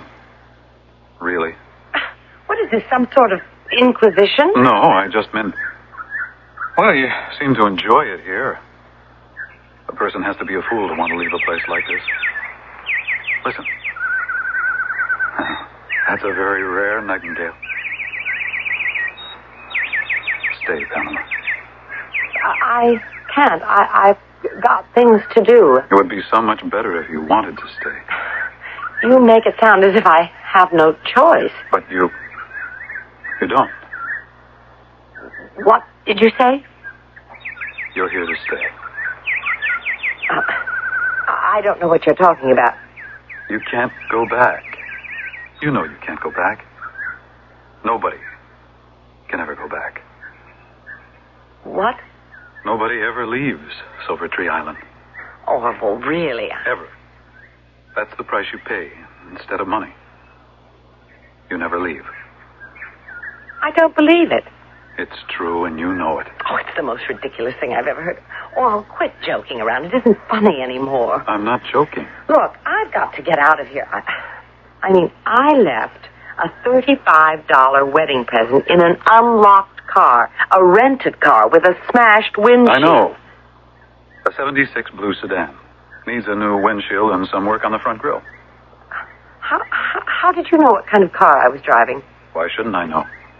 TJ told me. Mr. Harrison, but how does he know? He knows everything. He always knows the circumstances of the death. The what? The death. You know, like your death. My death. What is it he said it was? Some kind of a head injury, I think.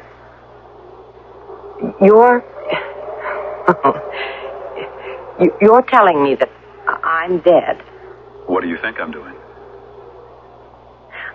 I don't like your sense of humor, Orville. It's very sick. Pamela, why don't you face facts?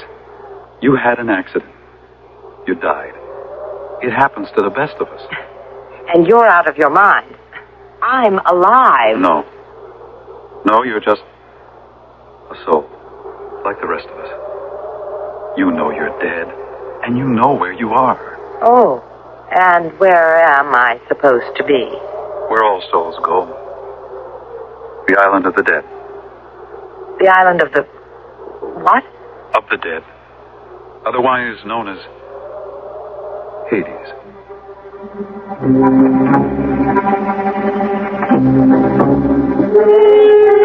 Hades, the island of the dead? Is it possible that Pamela is actually dead? Is progress so universal a concept that the afterlife also changes with the times? The island of Hades becomes a homey resort surrounded by a pleasant lake? Or rather, do people see only what they want to see? We'll see what lies ahead when I return with Act 3. You may have fire insurance for your home, but True Value Hardware stores suggest you get fire insurance for your family. Hi, Pat Summerall to explain. Get a General Electric Home Sentry smoke alarm to ensure your family of an early warning from the dangers of fire. The GE smoke alarm detects dangerous combustion particles before there's smoke, flame, or high heat.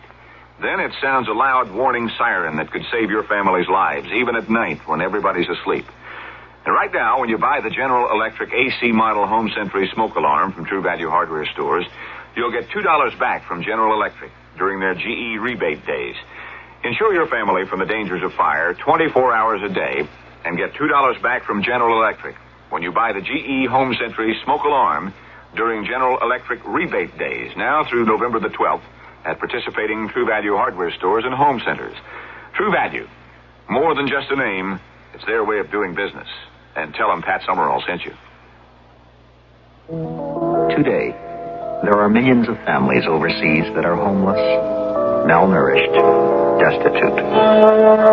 With your help, CARE can start them on the road to a better life. CARE can provide them with enough food to feed their families. They can be given the means to grow their own food. With tools and equipment, they can build modest homes. They can dig wells so they can have safer water to drink. They can build schools for their children. Across the world, many families are without the means to help themselves.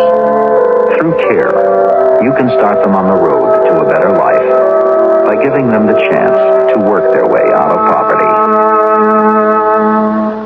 Send your check or money order to CARE, Box 576, New York 10016, or local CARE office.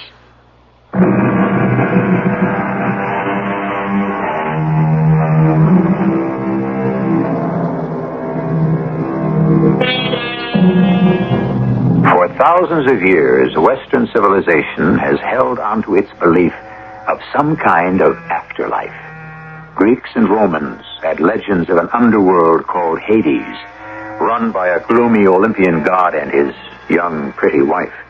The dead reached Hades by ferrying across the dark river Styx and were greeted at the gates by a huge three-headed dog named Cerberus. Now, in our story, we have a pleasant southern resort island, the owner and his younger wife, and an ominous German shepherd guarding the boat dock. If there are any parallels, well, they really aren't intentional. Hades. You're telling me that this place is Hades. It is. This whole thing is ridiculous. You skidded off the road. All right. You say you blacked out? Yes. But you weren't in the car when you regained consciousness? No, I was on the grass somewhere. Somewhere. Don't you remember? Actually, it's all hazy now. Anyway, it's not important. Oh, but it is. You regained consciousness outside your car, a distance from your car. You were thrown from your car. I don't remember. I don't know. Thrown from a car, and you don't have a scratch on you. Going over 45 miles an hour. Don't you see? You're beginning to forget already. That's part of it. What kind of car were you driving? I can't seem to recall. Mm-hmm. What color was it? I don't remember. You see? The wind of forgetfulness. Oh, you're just trying to frighten me. I'm just trying to make you see the truth. I've got to get moving. I'll be late. Late for what? Do you remember where you have to be? Of course. I've got to go over to the, strange. I can't seem to... Remember? I told you. Face facts. You're a resident. A permanent resident of Silver Tree Resort. No. There must be some explanation. Pamela, wait. You can't go. There's no way off the island, don't you see? Come on, Brucey. Let me go past. Come on, boy. I'm not going to steal the boat. He'll bite, you know. So if I'm wet, I won't feel it. Oh, you'll feel it, all right. I don't understand this. I don't understand any of it. Why won't anyone let me see?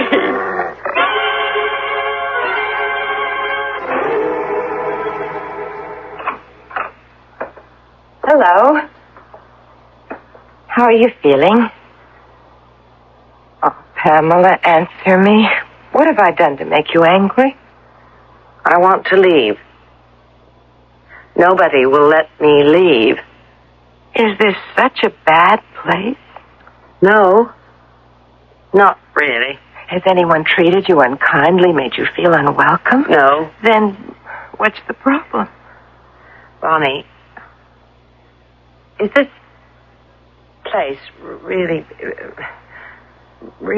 Yes, it is.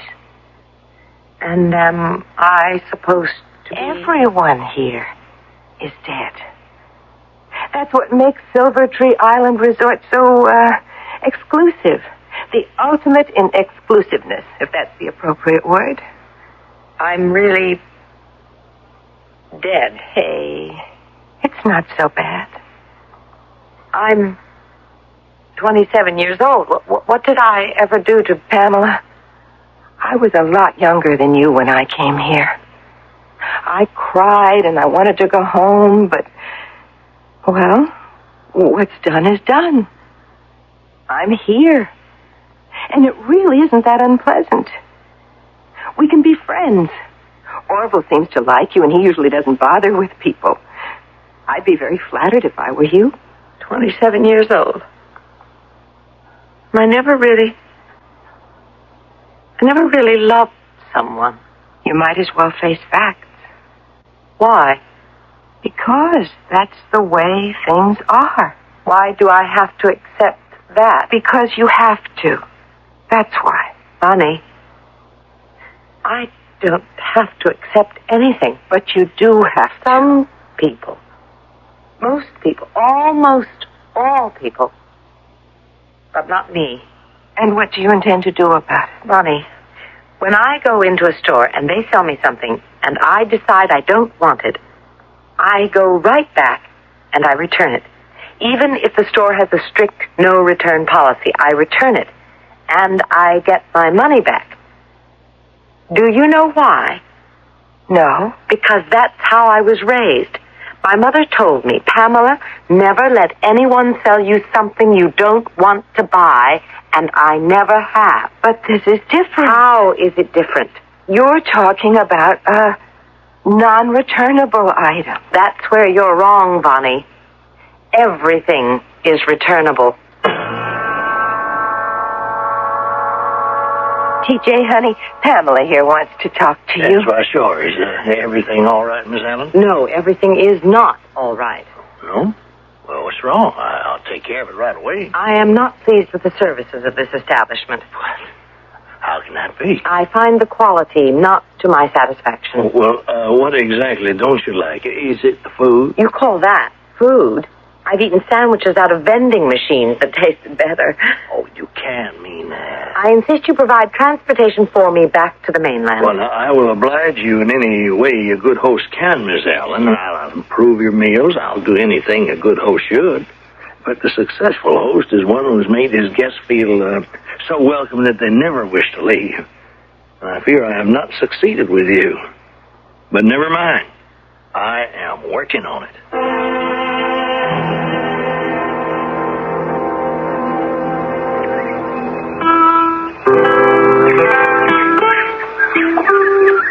You play very beautifully, Orville. I don't understand it, Pamela. What exactly do you want to get back to? I don't know. And why are you so anxious to get back? It doesn't make much sense. All I know is I'm not ready for this yet. No one ever is. I've got to leave while I still have this resistance. It'll pass with time. How long have you been here, Orville? How long? Oh, I don't know. An eternity, maybe. No, really. How long? So long I can't remember.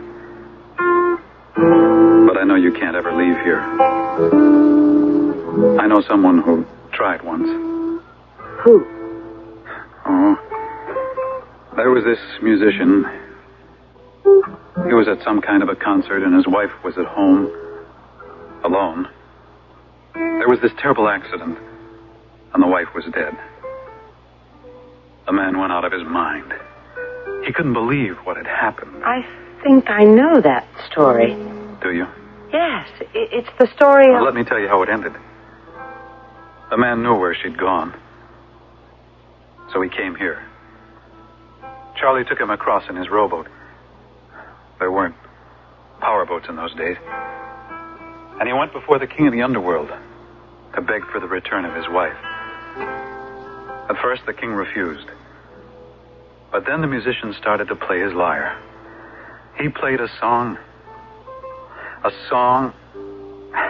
so sweet and sad, about a young girl painting flowers in an open field. A girl that the king had loved at first sight and brought down to the underworld to be his queen. And the king was moved to tears, told the musician he could have his wife. He could return with her to the world of the living, if only he didn't turn around and look behind him on the journey homeward. But he did look behind, didn't he? Yes. And Eurydice, the wife, vanished into dust, didn't she? Yes. Into dust. It was your wife, wasn't it? Yes. It was my wife. Times change. Names change. You're Orpheus, aren't you? It was so long ago. Sometimes I've almost completely forgotten about it. I'm sorry. Oh, about what? Listen, I never fool myself. I'm a musician first. A performer. That's what's the most important to me. That's my first and real love. The other kinds of love, they become gentle memories that become part of my music. But it's the music. That's what's important. Music. That's it. The music. What is it? Orville, you're going to help me get out of here. No. I don't want you to go. If you call yourself my friend, you'll help me. But what can I do? I used to be quite a mythology buff, Orville. I remember some more details about the story of Orpheus and Eurydice. He was the greatest musician the world has ever known. I know that. Isn't it also legend that he played music so moving, so exquisitely touching, that he caused all who heard it to lay down and weep? How did he get past the gates of Hades, Orville? How did he get past that ferocious three-headed monster, Cerberus? I don't... You know how. He played a song so sweet and gentle, the huge animal wept.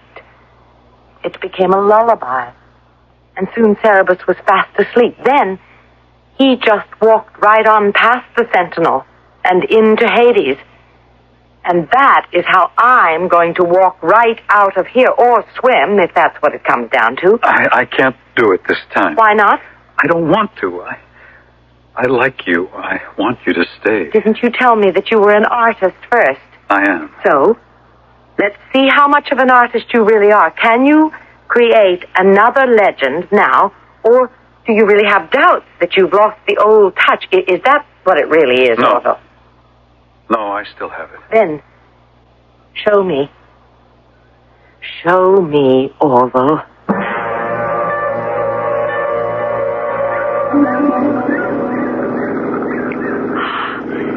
Better than I thought. I won't have to swim. I can take Charlie's launch.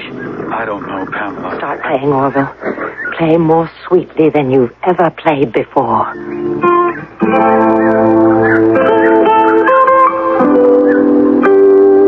That's beautiful.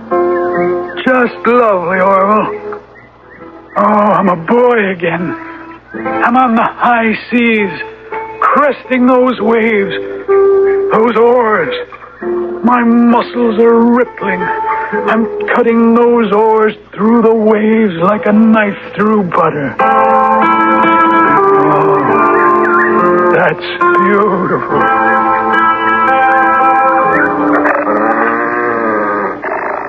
Orville, now do something about him. Charlie's all taken care of. Now get rid of this dog. Here, Brucey. Here, boy.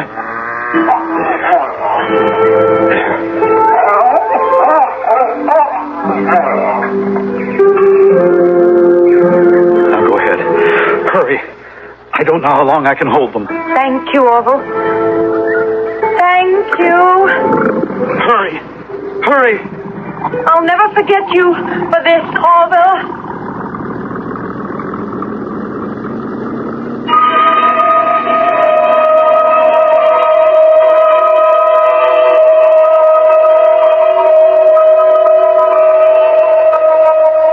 I'll never forget.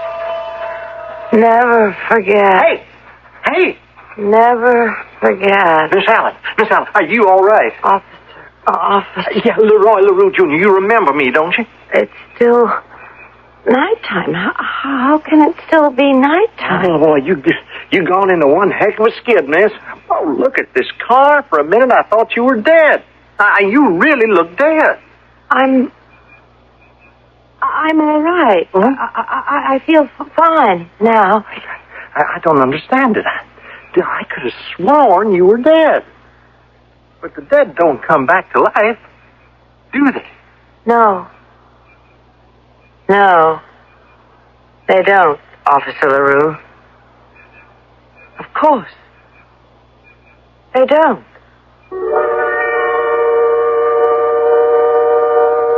Or do they? After all, anything is possible in this day and age. Anyhow, who is to say whether or not this wasn't all some dream?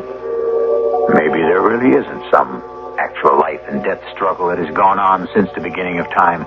Maybe there is really no place called the Isle of the Dead. In any event, one thing we do know for sure is that this is a place right here where you'll be when I return shortly. I remember how we loved caramel apple time when I was a kid. Dad got the apples, the biggest, juiciest kind. Mom had all us kids unwrap the Kraft caramels.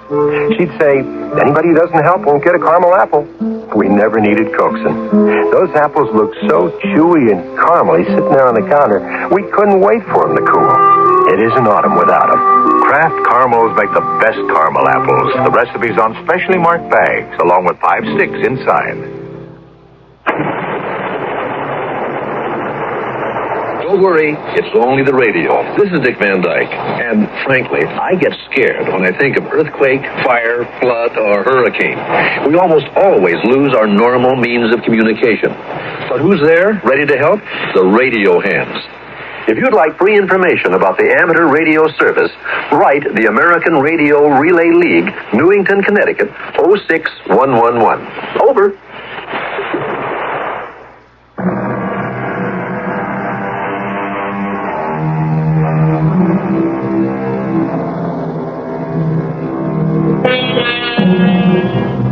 Today's lesson.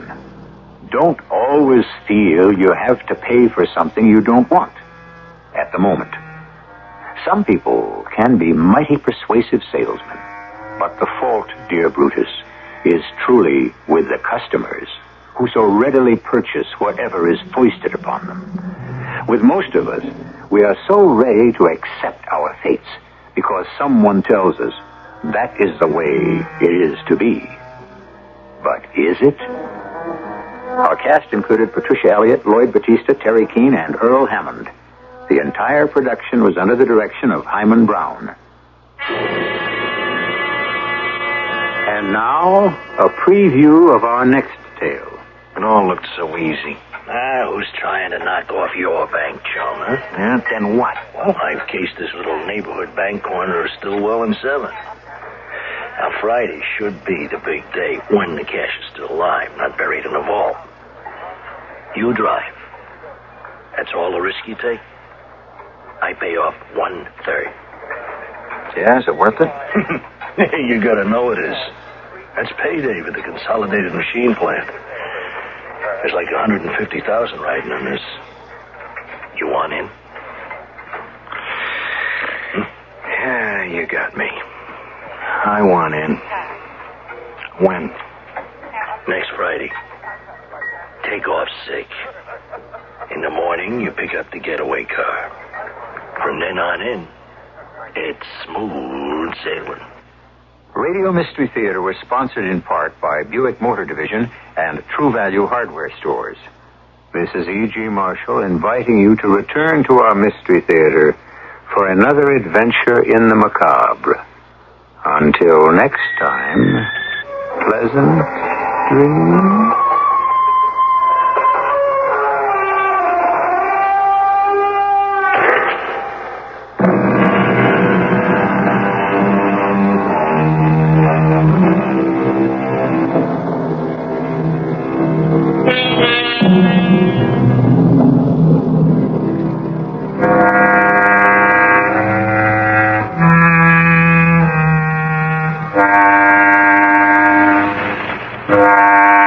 CBS Radio Mystery Theater presents...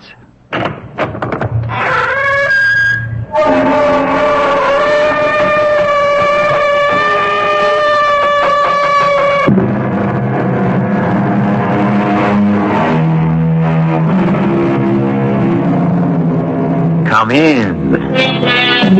Welcome. I'm E.G. Marshall. Suffer the little children to come unto me, and forbid them not, for such is the kingdom of God. Some 19 centuries after these words were spoken, children were not only being denied their faith, but their families, their homes, their very lives. Out of the blue, there appeared on this war-torn scene a group of priests and pastors of two faiths, but one ideal: to save the children of Europe.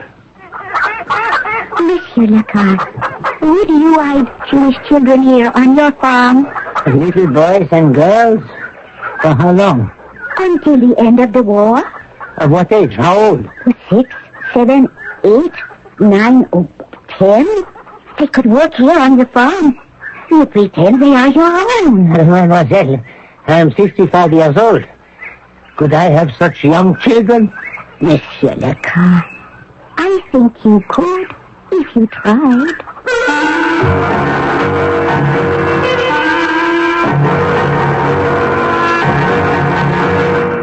Our mystery drama, The Good Shepherds, was written especially for the Mystery Theater by G. Frederick Lewis and stars Robert Dryden and Russell Horton. I shall return shortly with Act 1.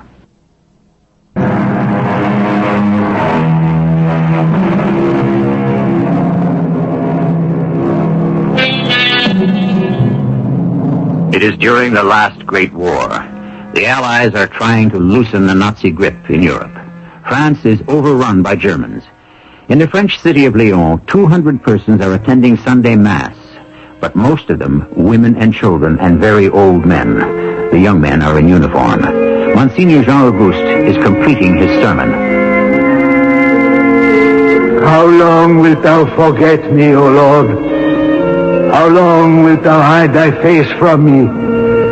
When the Lord turneth the captivity of his people, then shall Jacob rejoice, and Israel shall be glad.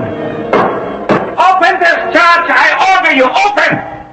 The doors are not locked. Gestapo, open the doors! Did someone lock the doors? I did, monsieur. But then open it. This church is available to everyone. They're rounding up the Jews, Father. They won't find many Jews in here. I ask you to open it. I give you 1 minute, or I shall run the tank right through this church.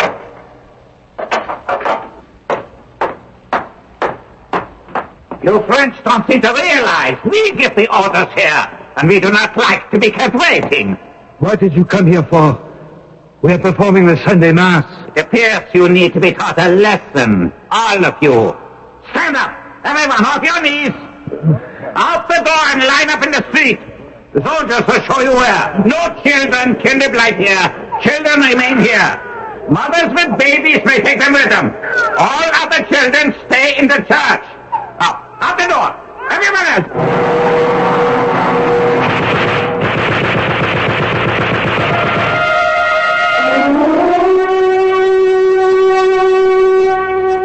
Reverend Cole, pour Present. Father Roger. Here. Nurse Anne-Marie. Present. And myself, Jean-Auguste, Monseigneur, Church of Saint-Sulpice, Lyon. We are gathered here tonight after witnessing today the slaughter of innocents. 155 women, some with their babies, and old men were cut down on our church steps during Mass. The children, 50 of them, left inside our church, knowing full well the horror, the murder of their parents. As we sit around this lighted candle, I would like all of us, the 4 of us, to take a holy oath in the name of the Savior that we shall not rest until we have saved as many children as we can from the Nazi barbarians. But particularly, Jean-Auguste, we should rescue the Jewish children. All children. But all children are not in danger. We know it is the Jews who are being deported to death camps. The children torn from mothers, and what in the end their fate will be is too terrible to contemplate. I would cast my vote to first save the Jewish children. What happened today? They murdered Christian parents. The children were spared. For the moment. If Nurse Anne-Marie and the good Reverend hadn't helped us spirit them out through the sacristy and hidden them, they would also have been killed. Monseigneur, it is quite obvious that all over France the Nazis are planning a systematic rule of terror. You have asked for a pledge. You have mine, Guy Corot. And mine, of course, as well, Jean-Auguste. You, Father Roger? I also pledge. And may I also, Monseigneur, even though I am a nurse at Saint Michel's Hospital? Even though? Mademoiselle Anne-Marie, we 3 men of the church may facilitate the hiding of the little ones, but it is on you, a woman, they will lean. It is to your arms they will run for comfort. There are many nurses who will help. The first order of business is to find homes as soon as possible for the young ones we took out of the church. My brother Jacques is a surgeon at Annecy. I shall write to him. Perhaps some of the children could be in any hospital. I hope many of them can find beds at St. Michael's, Anne-Marie.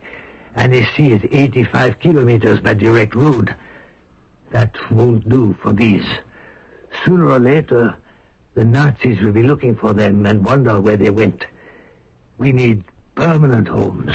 Whoever looks for homes for such an indefinite period as the end of this horrible war must not appear suspicious themselves. I have a younger sister, Elaine, who goes to the École Savant. She will do anything. I know it. How old is she? 16. Oh, I think it is too young. The responsibility of going around under the noses of the Germans asking for foster homes, it could be very dangerous. I know Helene. She is extremely level-headed. Roger has a point. If the Germans find out what your sister is doing, they'd as soon kill her. She is very smart. There isn't a German who could get the best of any French girl, no matter what her age.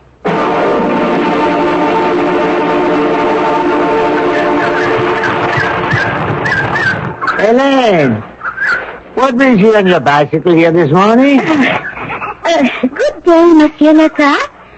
How is Madame Lacoste? My wife, Nicole. Oh, good. Still able to work in the fields? Have you heard from Simon and Paul? Nothing since Christmas. They are probably in some German prison camp by now. Oh, don't say that. I miss not seeing them at the market. I miss not having my sons for the planting.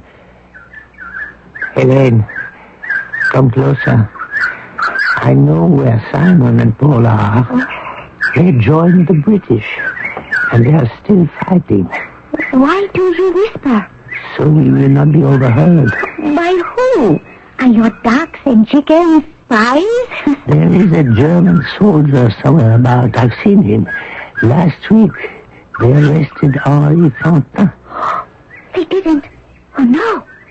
They didn't find... Yes, they did. The radio receiver in his silo. They confiscated everything, arrested him, and took him away. His wife is beside herself with worry. No one will tell her anything. I haven't the heart to say what I know is true. He has been shot. Well, of course. He was a radio contact point for the underground. He was responsible for those mysterious fires in the fields near the German tanks. So when the Allied bombers came over and blew them up... remember? Bravo, Henri. Auntie, you saw a German soldier near here. But why here? That is what I would like to know. Does he think I'm hiding Jews? Would you? Would I? Would you hide Jewish children? How? On my farm? Would you hide little boys and girls? What age? How old? Oh, 6, 7, 8, 9, 10. Would you take them in? They could work here on the farm, pretend they are your own children. Is this Anne-Marie's idea? Your sister at the hospital? There are many of us trying to find homes. Put my name on the list. Nicole would love to have little ones again. We'll take 3. But there is no list, nothing written down. I will remember. Is this what you're doing today, Hélène? Going from farm to farm? That is what I am doing. Like a shepherdess guiding her flock of sheep? Monsieur, you will be one of the good shepherds. And if we are careful, not one little lamb will be lost. Au revoir. A bientôt. Would you like me to hold your bicycle while you get on? Oh, no. I do it all by myself. Goodbye, Hélène. Give my regards to your sister. She will come help you with the harvest this year. This year, a harvest of growing children.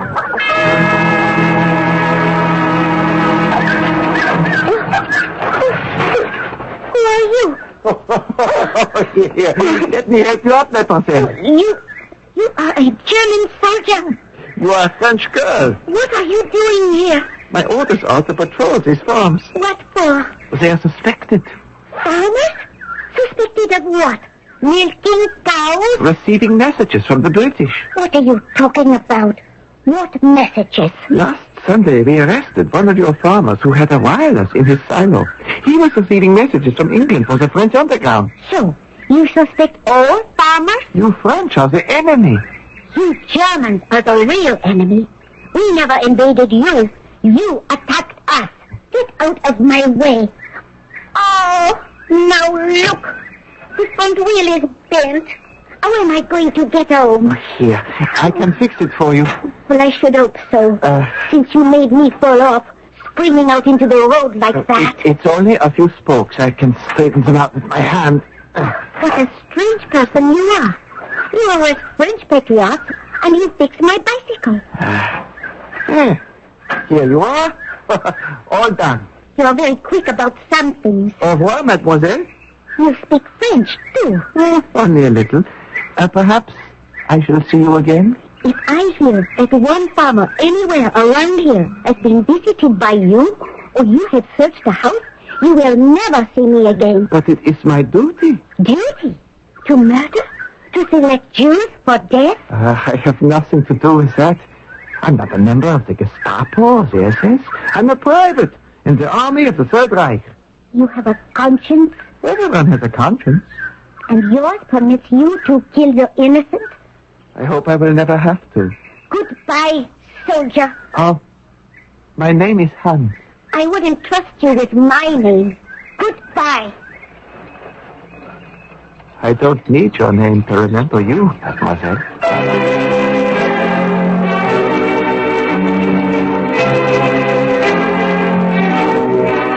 Private and personal heroism of those who never gave up the struggle against the invader is the rule, not the exception.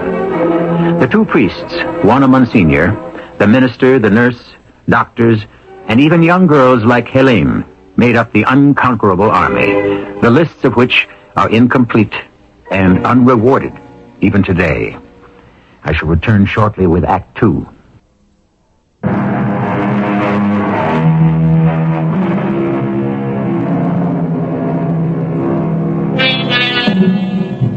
Deliberately, we have taken the story of resistance by a handful of those who heal soul and body as an example of what happened every day in dozens of European hamlets and towns. They were uncounted, those who risked their lives to save the next generation from the Hitlerites. Acts, indeed, of good shepherds. I'd like to call the meeting to order.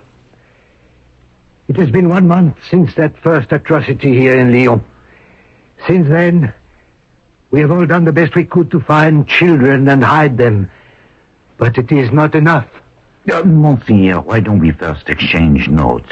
That way we can bring out our thinking and experiences together. I don't like to take the time to discuss yesterday's. A show of hands, please. All right. Your explanation, Nurse Anne-Marie. I agree with Father Rodier. I want to tell you my problems and hear yours. I say we first exchange views. Reverend Corot? In one way, I agree with you, Auguste. We have not done enough. But, since in my corner I need everyone's help, I want to first exchange views. So be it. I will go along with the majority. Who first? You, Guy? The Nazis are bent upon a wholesale slaughter of Jews, regardless of age. Now, to be effective, we must enlist every priest and minister and pastor in France, in Holland, wherever the Nazis have occupied. Now, one of my parishioners has a duplicating machine from which we could make copies of a warning.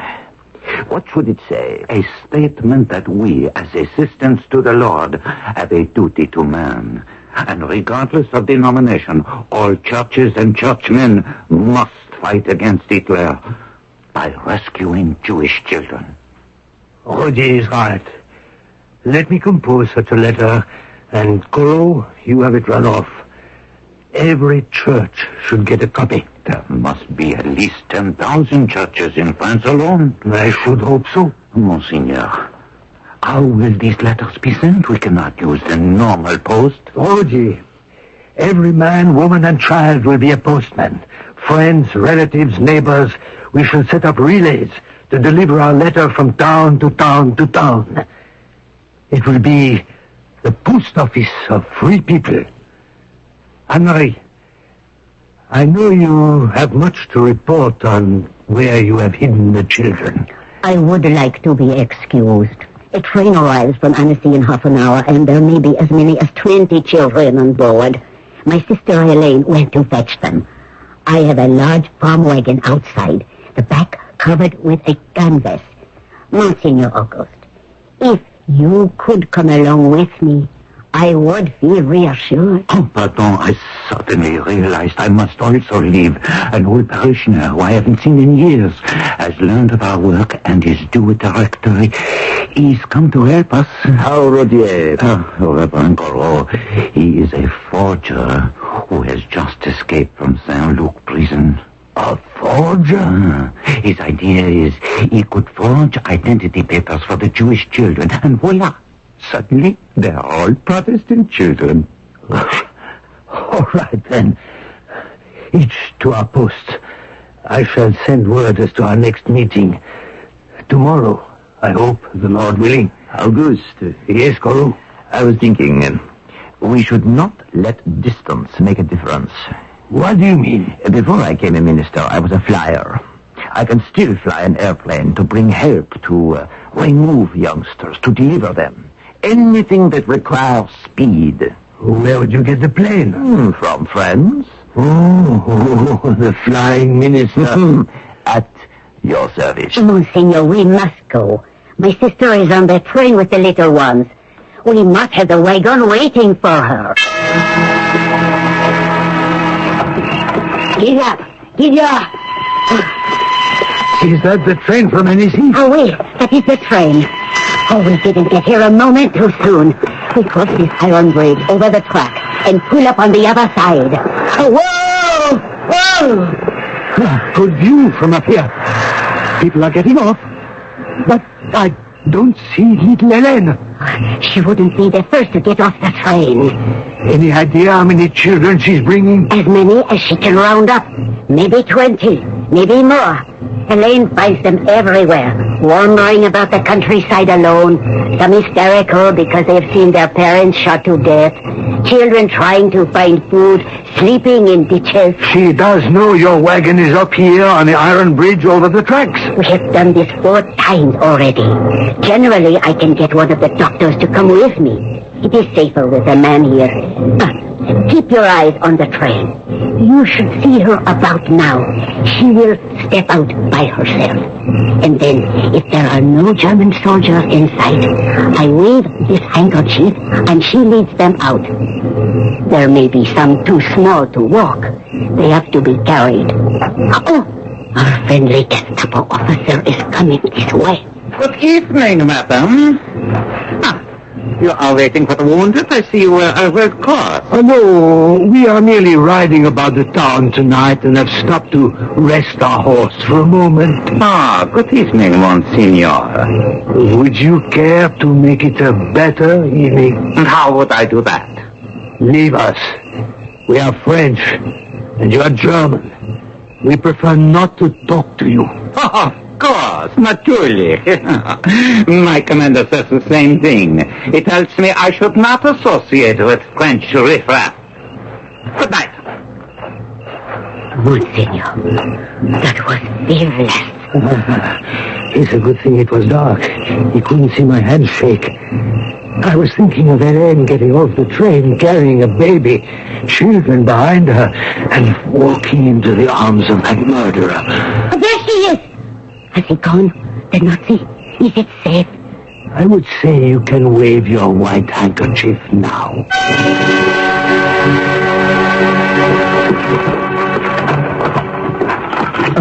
I am glad that it's over, and the children are safe inside the wagon. Oh, Helen, you look tired. No, I'm not. Is the hospital all arranged? Oh, yes. We go straight to St. Michael's back door. They are so quiet back there, those children. These are the very youngest I have ever gathered. They were all together when I found them. They had made camp, these little tiny ones, beside a lake. Most of them haven't eaten since the Nazis took away their parents 4 days ago. They will need milk and extra care. How many dozens have you led to safety, young lady? Elaine is very quiet about her accomplishments, but I know it is already in the hundreds. They were so bewildered. Life has no order for them. With their parents gone, one little girl told me her name was Sarah. I said, from now on, if anyone asks you, your name is Yvonne. And she began to cry and said, if I have a new name, how will my mama know me when she comes back? Oh, that is so awful. They are so good, really. One little boy. Did you notice him? 7 years old, black hair. His parents must have been Dutch. He had a terrible accent and would be very suspicious if we were picked up. I said to him, when we get on the train, you must not open your mouth for anything to anyone. Oh, yes, I remember him. I lifted him onto my shoulder so he could climb into the wagon. Oh, no. Did you?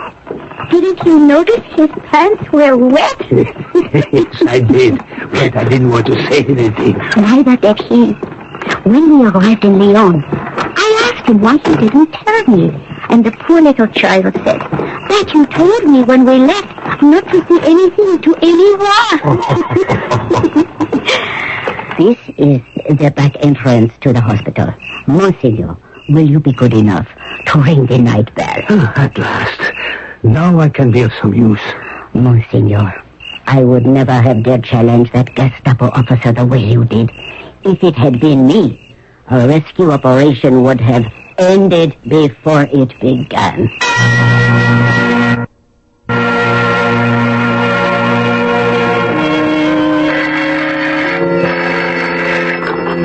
Hello? Hello? Monsignor Jean-Auguste? Oui, yes. Could you hold on a minute? The Mass is about to start. I'm in the sacristy and the organ is playing in the church. Just let me shut the door so I can hear you more clearly. Oh, hold on, please.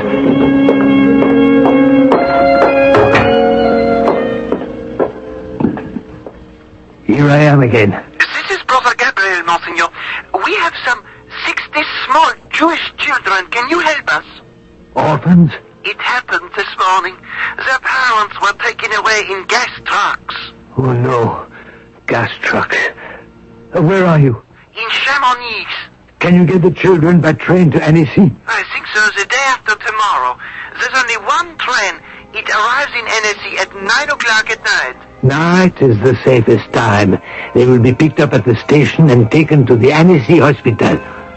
Did you say hospital? Yes, the Annecy Hospital. One of the doctors there belongs to our underground. He will change their names, race, give them new identities, and a few diseases thrown in. They will be perfectly safe. Believe me. God bless you, Monsignor. He already has. He is permitting me to do more than preach about his good works. Au revoir. Father Gabriel, may God be with you also. Monsignor, they sent me to fetch you. The Mass is already 5 minutes late. Splendid! We shall make it 7 minutes late. Oh, I'm glad it's you, Anne-Marie. I am right. You did receive word from your brother at the Annecy Hospital that he was ready to help us hide Jewish children? Oh, oui. He's already doing it. How long can he keep 60 more in the hospital? Indefinitely, I think, until he finds homes. Not one of Jacques' little patients has yet been harmed. He gives them fake diseases and fever charge, and he has been able to chemically remove the word Jude stamped in red ink on the ration cards. Tell Jacques tomorrow night, 9 o'clock, to have enough wagons at the Annecy station to pick up 60 children. I said I would be 7 minutes late, and 7 it is. Dearly beloved, I beg your forgiveness for keeping you waiting this Sunday morning. We will now begin the Mass. Open the door for whoever it is, please. Are you John August, the priest of this church? You are interrupting the Mass. There will be no Mass. You'll send these people home. I shall do no such thing. Are you Monsignor John August? I am. John August, you are under arrest.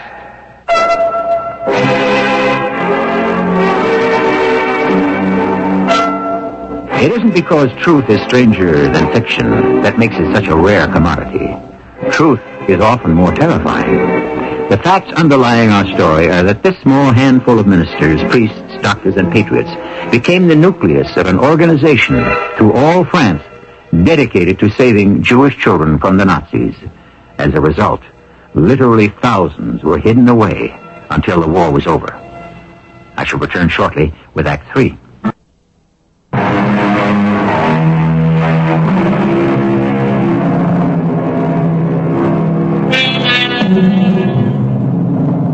Monsignor Jean Auguste, chief staff bearer of the Good Shepherds, has been arrested. Then a grueling interrogation for endless hours to reveal what the Germans could only suspect. An underground movement grown into a network of workers, couriers, experts in sabotage, guides, and guardians of the homeless. Rodier, how many days has it been now? Every passing day I get more worried. They won't dare keep the Monsignor for very long. Once word gets out that a high churchman is in custody, the Germans will find it impossible to keep order in France. Auguste is not a young man. Suppose he breaks. Just a little. Suppose he tells them just a little. That will start a manhunt, murder. Jean-Auguste will end up in a concentration camp. The Monsignor will not break. I pray day and night for that. Just the same, one must prepare for such a contingency. Prepare? How? I know that without Jean-Auguste, the movement will die as would a body without a heart. I regard it as my duty to find out where he is held, to fly there, get him out. Now, I've had a close look at a Messerschmitt 109 at our airfield. Just what I need. Oh, the flying Protestant minister. Didn't Auguste call you that? Mm-hmm. If I have to borrow the plane, I'll need your help, Rodier. Oh, anything I can do. But I can't agree I know the rescue movement will go on. There are too many people in it. You don't think there will be systematic reprisal? For example, how long do you think the young and inexperienced like Helene could withstand her fingernails pulled out one by one? Or a body stretched out and whipped? I am not as pessimistic as you. Oh, but then perhaps we are more inspired by crucifixions.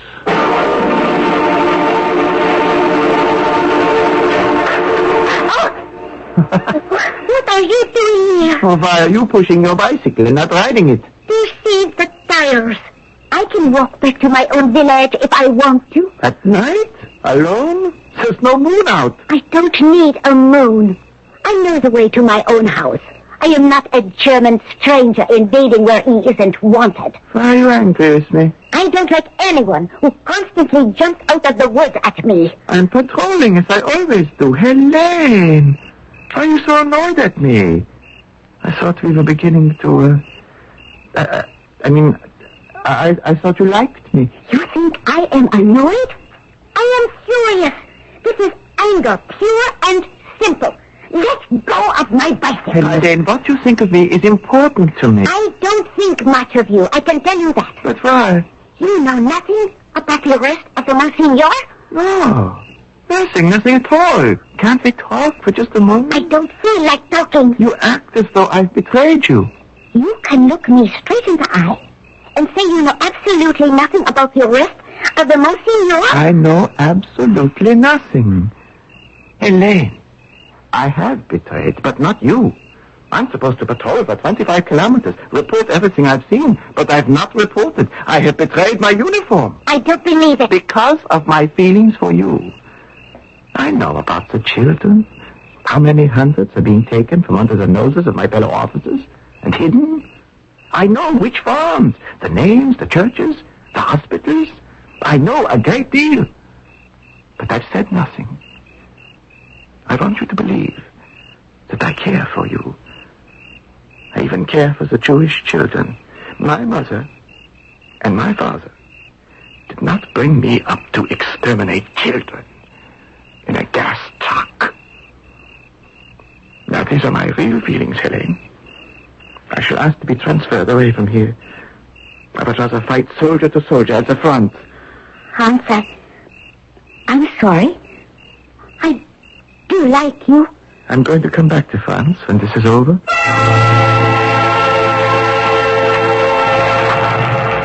How many copies of the Monsignor's letter have you run off so far, Father? Look at the counter on the side of the duplicating machine. Pretty close to 500, I should say. Oh, he must have written it the first days he was taken and smuggled it out. I knew right away from what it said. It was an appeal to all churches, and he wanted it sent everywhere. Oh, my arm is getting tired. I brought you some tea, Father Rodier. 497. We'll run off an even 1,000. Ah, good tea. We shall need much more paper and duplicating ink for this machine. Is there any at the hospital? If there is, I will bring what I can. And I need you to find volunteers to fold these sheets together into envelopes. To mail? No, they will be delivered by hand everywhere in France. Look out the window. Huh? A German staff car. There is a Gestapo officer getting out. He's been here before. Oh, here, help me get this machine out of the room. There's a trapdoor under the rug. It leads to the cellar. Hurry! I'll move this machine. Oh, it's heavy. Open the trapdoor. There's an iron ring. You pull up. I've got the rug pulled back, but I can't find the ring. Too late. Roger! What in the world are you doing with that duplicator?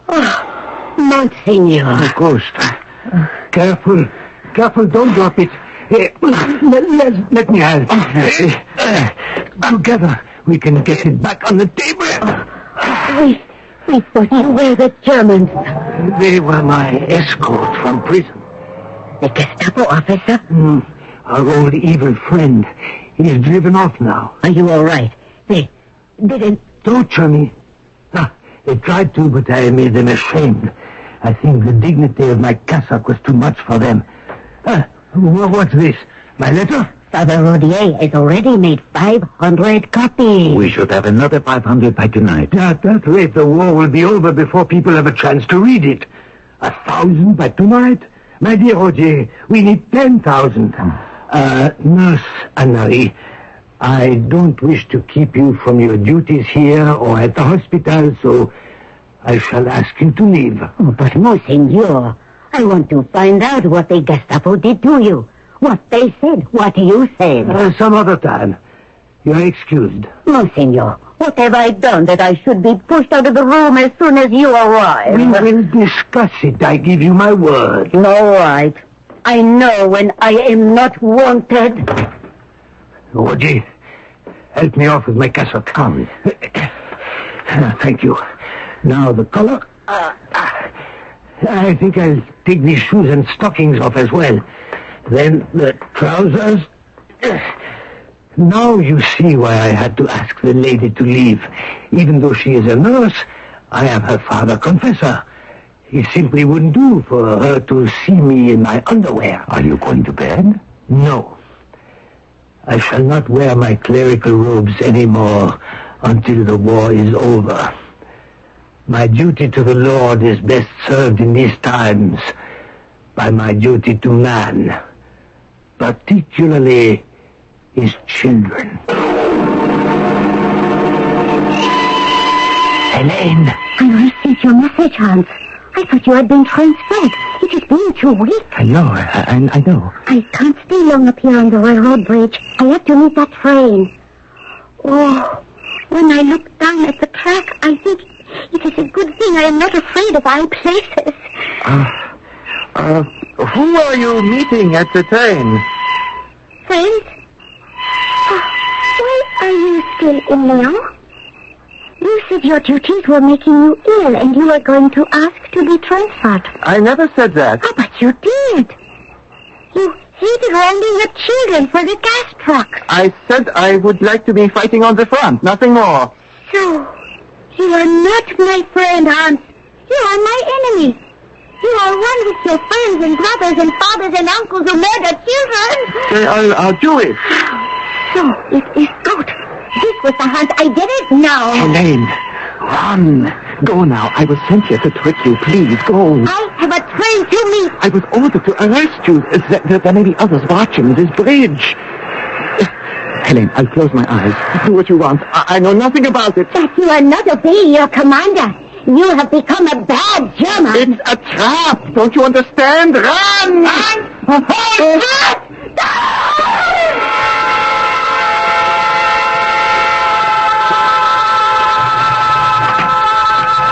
Monsieur, oh God. May I see you a moment? Oh, certainly, Helene. What time is it? It's after midnight. Hadn't you better be going along home? We had 10 little ones that came in on the night train. I had to take them to 3 farms. They were waiting up for them. We're working late also, Roger and I. And Corot has just taken off for Switzerland with a few young ones. He, quote, borrowed the German Messerschmitt, which he plans to return before morning. Now, what is it, my dear? Could you hear my confession? Confession? Now. Please. Come over here, Helene, and we'll sit ourselves in this corner. I cannot sleep tonight if I don't confess. There is a sin that weighs so heavily upon you. And it wasn't my fault. It really wasn't. Go on. Is it a sin to love a German? Why do you ask me that? I have been seeing a German soldier who was stationed here for more than 4 months now. I did like him. He made me believe he hated what the Germans were doing. He knew everything.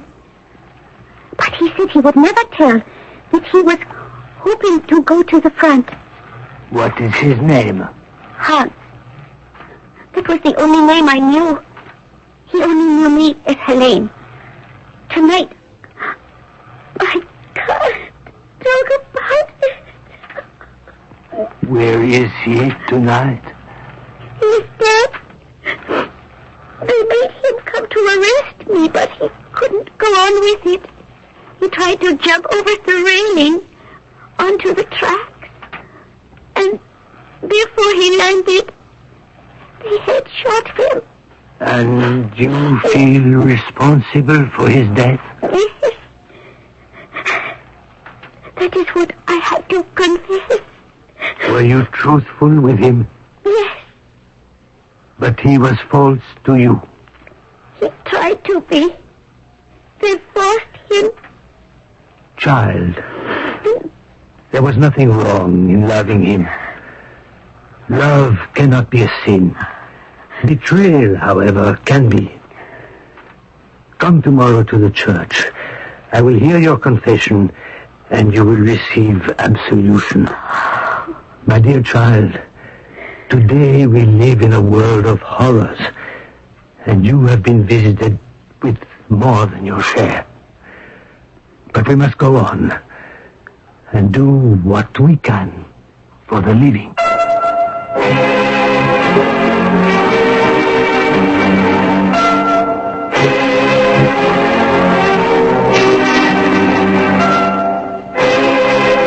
The Monsignor ran his underground operation from one room in the heart of Lyon. He organized teams that fought the enemy in every corner of France.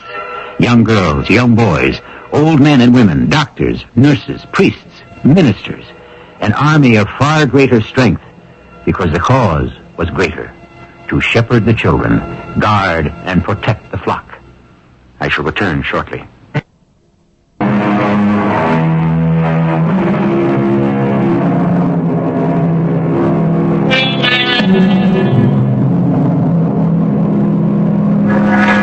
The records tell us some 10,000 Jewish children were secreted all over France. Many who welcomed these refugees into their families grew to love them as their own. Battered and bruised, it took these little ones years to feel the warmth of love. As one farmer's wife said of the 3 little girls who lived with her through the war, if their parents come for them, I will return them. But if their parents cannot come, these 3 will always be ours. Our cast included Robert Dryden, Ray Owens, Russell Horton, and E.V. Juster. The entire production was under the direction of Hyman Brown. And now, a preview of our next tale. So, here's the plan. A, attack the arsenal at Harper's Ferry. B, that would frighten the state of Virginia, which would pass along the word to the other states. Slavery is a hot potato. Look what happened to us. And lastly, C, inside that arsenal must be a store of rifles and hundreds of rounds of ammunition. John, you're not going to arm the slaves. Oh, yes, I am. Don't you see, Danny, once it's in Virginia's backyard, it'll bring the whole South to a boil. They've been threatening secession for months. If I can hold the Virginia militia at bay at Harper's Ferry, the South won't accept that insult. They'll renounce the Union. They'll secede. This is E.G. Marshall, inviting you to return to our Mystery Theater for another adventure in the macabre. Until next time, pleasant dreams.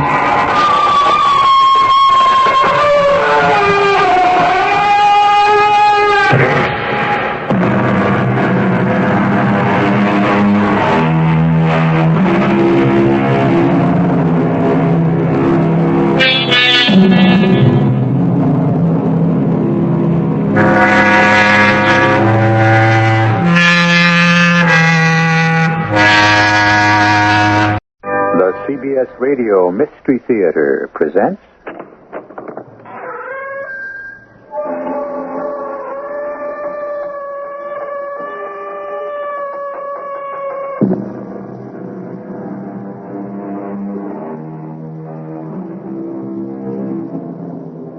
Come in. Welcome. I'm E.G. Marshall.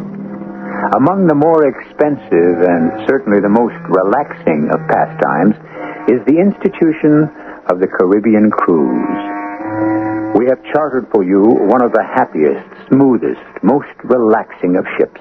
Everything special, everything happy, everything exciting and romantic, and just for you. Doesn't it sound enticing? No wonder people rush to get away from it all. Most people. Not quite all. As this story will bear out. Let's hurry and try to catch up to them, Sam. Why? So I can make certain. Of what? You may think I'm crazy, but that's not the same man. You're right, Millie. I think you're crazy.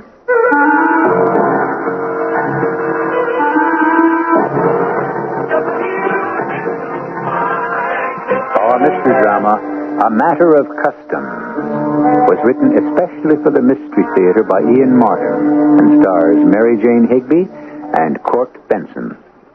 It is sponsored in part by X-Lax and True Value Hardware Stores. I'll be back shortly with Act One.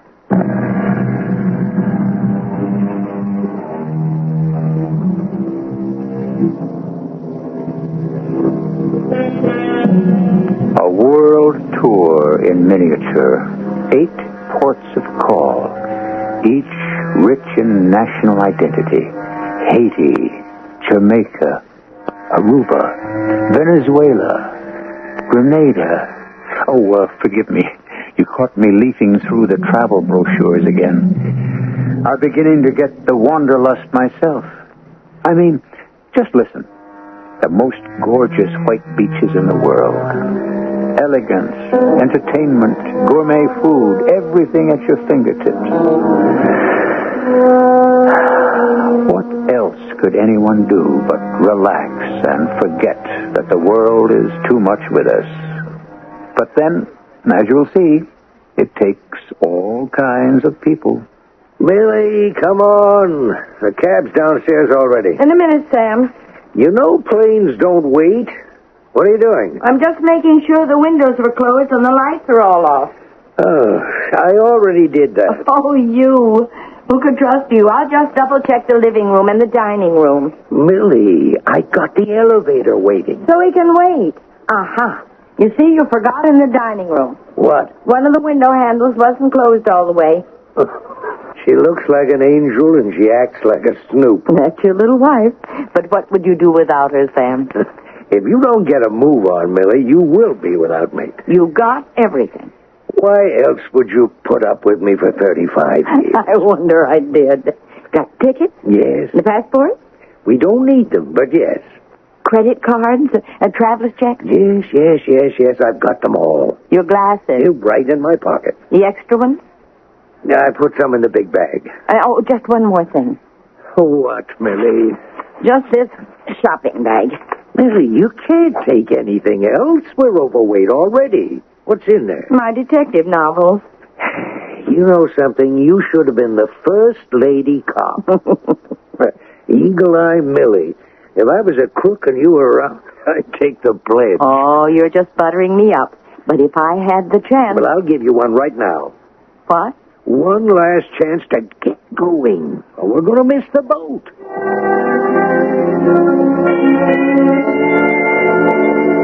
Will you move it, Howie? We got to get out to the airport. What's the hurry, Wanda? I ain't all the way awake yet. 5 in the a.m. It's a charter flight. We gotta get there early to get good seats. Look, once you get to the boat, you can sleep all you want. If I can sleep for running scared over this deal you got me in. Listen, it's the best break you ever had in your life. Who says? Me. You weren't doing so hot on your own. At least I was clean. Yeah, that's only because you were clean that they wanted you. That's why I can get to the break with the organization. Look, now, can we get this show on the road and you out of the bathroom? Okay. You get the elevator and I'll get the bags out on the landing. I'll help. I got my own cosmetic bag. Give me a sling bag. That bag, that's all I can take ashore, huh? It's got everything you need. Overnight stuff, change, your razor to shave the beard off. You got your old passport with the right picture? Don't worry. It's my key back home. Unless. What do you mean, unless? Suppose Louis Marino decides he'd feel more secure the less people know he's back in the U.S. of A. Suppose he took a notion to waste me. Oh, Louis wouldn't do that. Wish I was so sure. You can be. On account of the old days. What old days?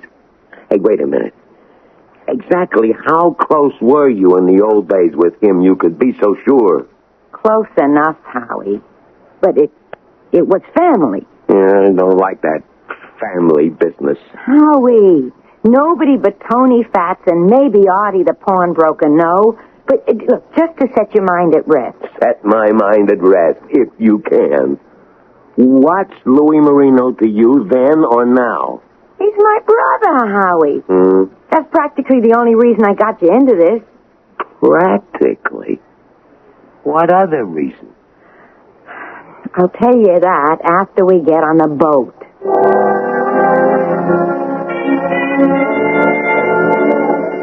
May I see your tickets, please? The guy already took them. I just want to look at the folder to get your seat number, sir. That's row 8, C and D. The 2 aisle seats, 8 rows back. Hey, wait a minute. We don't get to sit together? I'm sorry, sir. You're quite late. Just 6 more passengers, and we'll be taking off. They all have aisle seats, too. Look, I don't like the idea of sitting without... Come on, Howie. Don't start a fuss. Yeah, but Howie, let's go. Okay, Wanda. You take the one on the left. I'll take the one on the right. I'll put your bag under the seat, huh? You want to handle your coat? No. Come on, we're blocking the aisle. Yeah, sure. Oh, is this shopping bag here under the seat, ma'am? Is this yours? Oh, yes. I'm sorry. Is it in your way? Well, I would like to get rid of this here bag of mine. Oh, well, maybe we could put mine up above. What's in it? Books. Detective stories. Oh.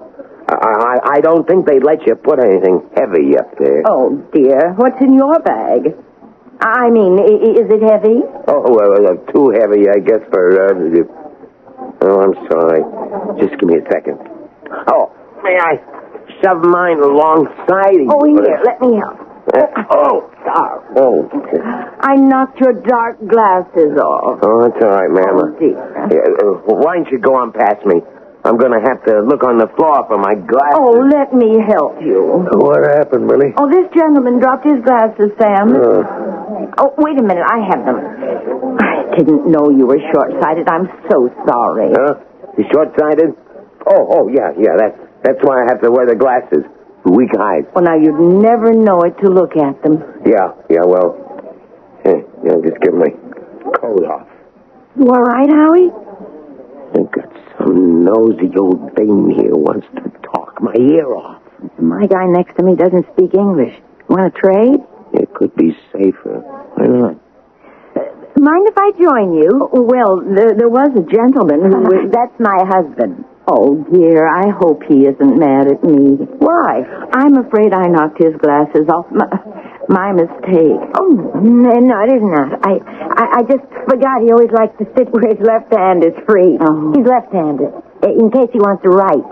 He's a writer? Well, now, isn't that interesting? With his left hand, too.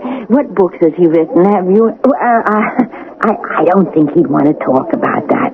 You see, he's on the cruise to get away from all that. Good morning, ladies and gentlemen, and welcome aboard Flight 854. Your pilot is Captain Turner, and I am Kathy, your chief hostess.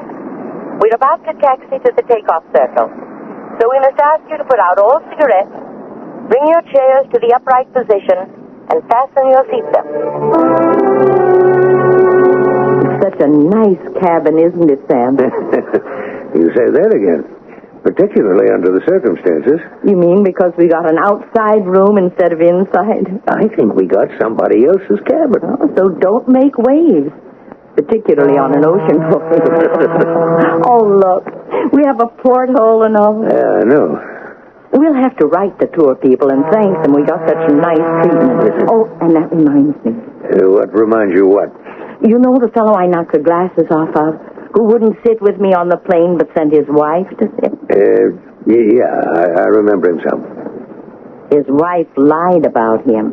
How? What way? Remember she said he was left-handed? Well, he wasn't. Left-handed, that is. Who? The man whose wife sat next to us on the plane and never said her name. I'm lost. You don't listen. The man's wife said he wanted to have his left hand free because he was a writer. Yeah, well, if you say so. So how come when we came aboard with all the things to sign and all, He's signed writing. Millie, I don't know. Maybe the guy is Amber something or other. Are we on a holiday or aren't we? You know we are, precious. 35-year anniversary. Sure. So we'll concentrate on that. And count our blessings? And we have more than enough. It's a wonderful cabin on top of it all. Except I do feel a little guilty. Maybe we're doing somebody else out of what they should have. Well, if we are, we'll soon find out. Meantime, like you said, why should we make waves?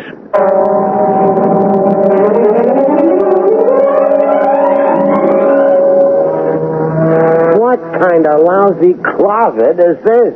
I don't know, Howie. Were we supposed to have an inside stateroom? Not the way I heard it, but... So why do we have to take a run around here? What are you doing? I'm phoning that jerk who said he was the purser. I want to know what Don't do it. What are you talking about? Obviously, there's been a mix-up in cabin assignments. I'm going to get it straightened out right now. If I was you, Howie, I wouldn't. Why not? Under the circumstances, I figure the last thing we want to do is attract attention. Some gay little trip this is going to be. And how you figure Louis is... Well, who's aboard? The CIA? So, how would the man himself feel about this pint-sized hot box? That's his worry when his time comes. Right now, ours is to stay real low-key.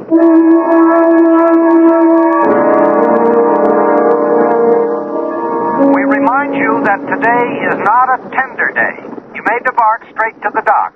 If you're not going on the tour, La Guaika itself is an... You have your glasses, dear? I don't need You better take them. Where are they? Millie, I can't keep on going through with this. I got to admit, I broke them. I got fat on them in the plane. Oh, why'd you turn off what they're telling us? Well, I'm tired of being told. I'd like to move around by myself. Well, you won't get far without your glasses. What's wrong with your extra pair? Well, I must have forgotten to put them in. Oh, I should have known. Everything I have to do for you. Haiti, Jamaica, Aruba, you didn't really see them? Who had much chance? The boat was so late. Well, you could have looked. Oh, come on. Let's see if I can't get my glasses fixed in Venezuela. Okay, Wanda. This is it? Howie, you don't have to sound like a movie before the big attack. Why not? Maybe I won't come back either. Oh, come on. Out of this, you and me are going to buy the whole future. For a lousy $1,000 they're paying to take this cruise? No. For a little deal I set up when we hit Caracas. A deal that's going to put us on easy street. You're not setting up some kind of double cross. No, Howie. My brother Louis will get his chance to sneak into the States, thanks to us. But just as long as we're playing outside the law, I'm going all the way. This is our chance to make a stake for the rest of our life. Oh. Well, that's something you never have to know. Just do as I tell you, except for one thing. What's that? When the switch is made, you and Louis are going to exchange clothes. Also, sling bags. You just let me handle the bags. Why? Because, honey, you leave me alone, and the future is ours.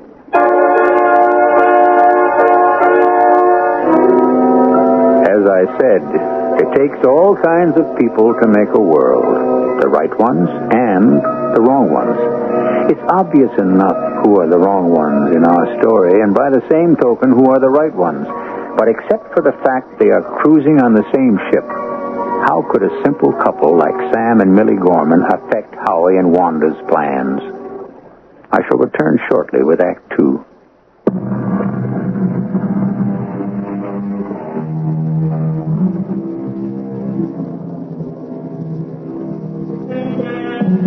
The travel folder says of the port of La Guaira, deep enough into Venezuela to capture the wild and wonderful flavors of the South American continent of contrasts. Enchanted forests, the glittering excitement of silver and glass shopping bazaars. That's for the tourists. But for our story, there is a quiet stroll along the waterfront, then a sudden cut away from the water deep into the narrow streets of the old town back to the foot of the mountains and into a cantina. Later, as evening gathers, they return. A bearded man with a sling bag and a blonde girl in a halter, slacks, and a large summer hat. Look, Sam. Look. What, Millie? Who's ahead of us? The mystery man and his mom. Who? Well, you know, on the plane. And I told you they were right across the hall from us on the ship. Oh, yeah. In the inside cabin. Let's catch up and talk to them. Why? I don't know. There's something about him that, intrigues me. Fine. Well, there's something about him that turns me off. What? I think we have his cabin and he has ours. And I don't want to get into some Brannigan about making a change. Oh, don't be silly. We can't be. If we were, he would have complained. Well? On the other hand, why hasn't he? What? Complained. About what? About us being in his cabin if we are. Well, I thought you said we're not. I did, but if we are, why hasn't he? Why hasn't he what? Complained. Maybe I missed something. Maybe we both did.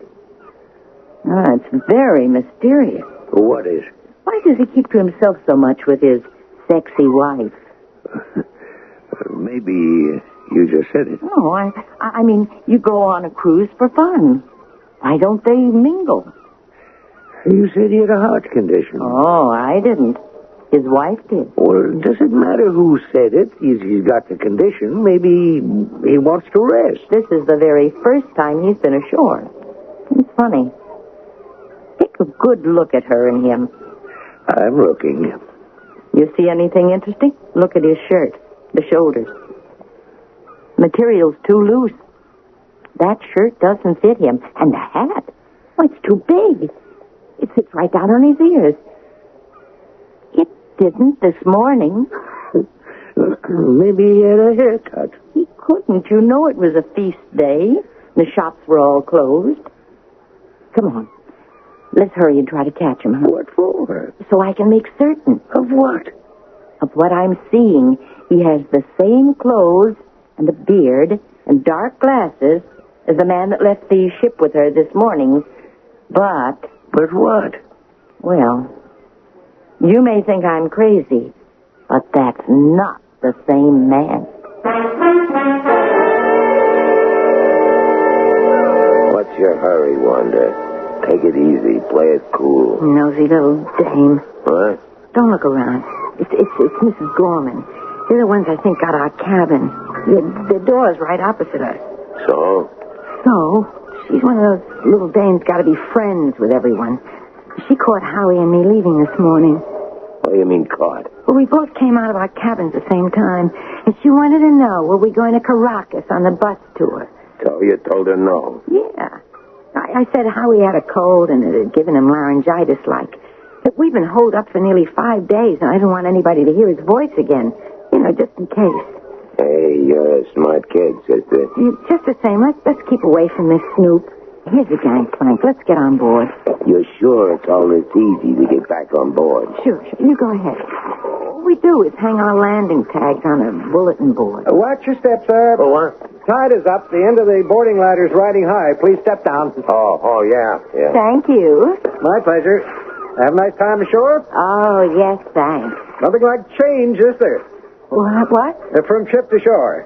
One comes back a new man, no? More like a new woman. Madam could not be improved upon. Hey, Come on, let's get down to the cabin. Oh, yeah. He's kind of cute. Who is he? The cruise director. Hey, here come the Gormans. Come on. Let's catch the elevator.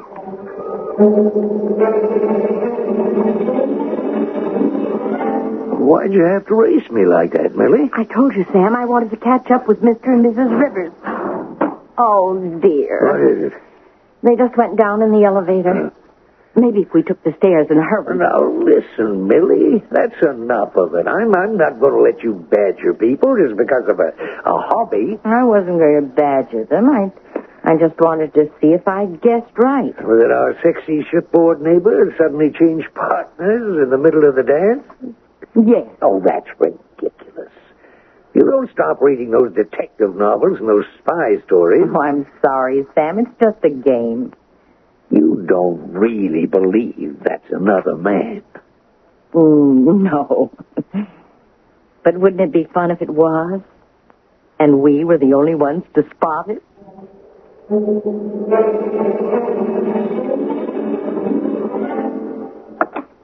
Hey, you better lock that. All right, Louis.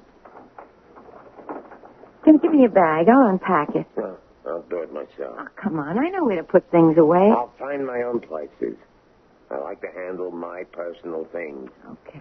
Oh, you and Howie stayed here in this hole the first 5 days? Well, Howie stayed out of sight. I circulated a little. How about meals? Well, breakfast you can get in the cabin. Lunch is easy, mostly buffet. Dinner's chancy. Some open sittings or buffets, but you're supposed to have a regular table at early or late sittings. Do we have one? No, not yet. You see, there's always a midnight buffet, so eating's no problem. We don't want to be too different from anyone else. How'd you manage that so far? Well, like Howie wasn't all that well, we said. He had a heart condition. Oh, great. So the way it is, I can hole up here, see nobody, mind my own business till I get home. Yeah, well, we get to St. Thomas, we got to pass immigration. Well, we'll sweat that out when we get there. And Fort Everglades is customs. It's a breeze. We ain't buying nothing. Well, it could be safer if we had a few things to declare. Oh, yeah. Well, you can have your shopping spree in St. Thomas. The other islands, we stay right here on board. Take no chances. Okay. So the way things stand, no problems. Yeah. Think maybe I'll take a little shut-eye. Here, let me get that bag out of your way. It ain't in my way. What's the big deal? I just wanted to... When I get ready to unpack the bag, I'll do it. Any objections? No, Louis. No. None. So go ahead, enjoy yourself. Maybe you ought to be seen around. I don't need you. All I need is to get back home. Then you're gonna see waves when I really start to rock the boat.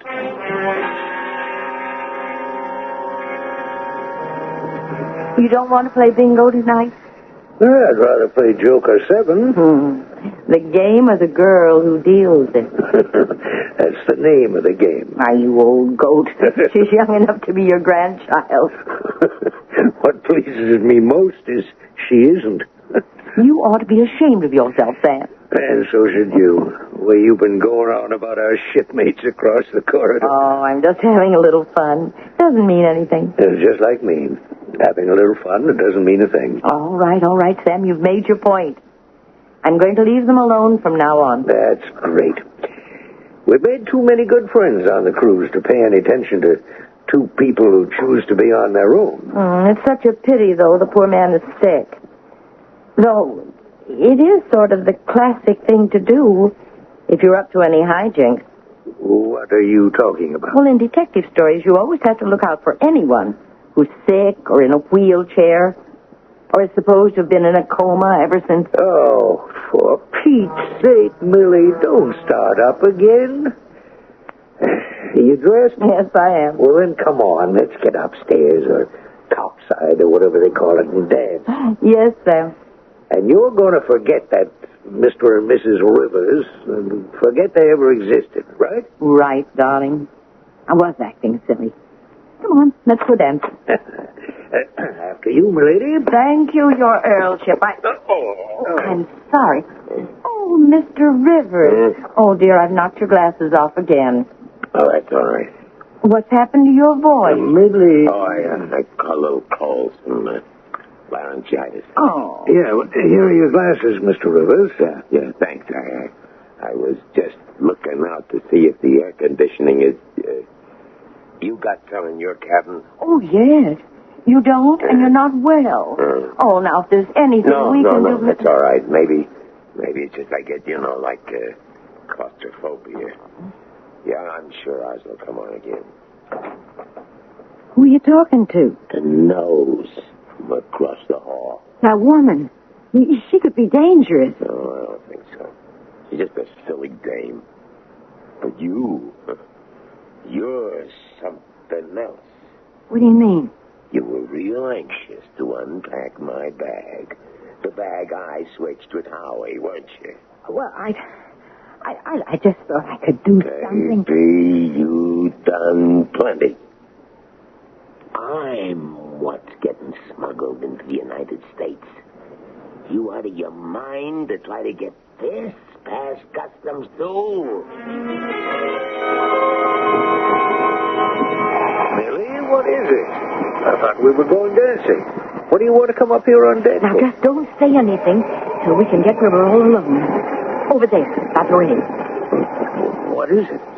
Now, you've got to forgive me, Sam. The voice is one thing. Maybe he could have laryngitis. But the eyes... The man on the plane, they were light brown. This man, they're dark. And I don't know, piercing, mean, cruel. They give me the shivers. What are you talking about? Mr. Rivers. Only it isn't Mr. Rivers. It's someone else. Just like I said when he came on the boat. Why? What are they up to? Oh, Sam, I'm scared. I'm really scared. Now, here is an adventure not listed in the advertising brochure and not planned for the cruise. Something very far from peace and serenity and relaxation, and with an underlying threat of a danger Millie Gorman, the amateur detective, could not even dream of. A danger that may be heightened because a desperate man is facing another threat to his security. This one posed by his sister Wanda. I'll return shortly with Act 3.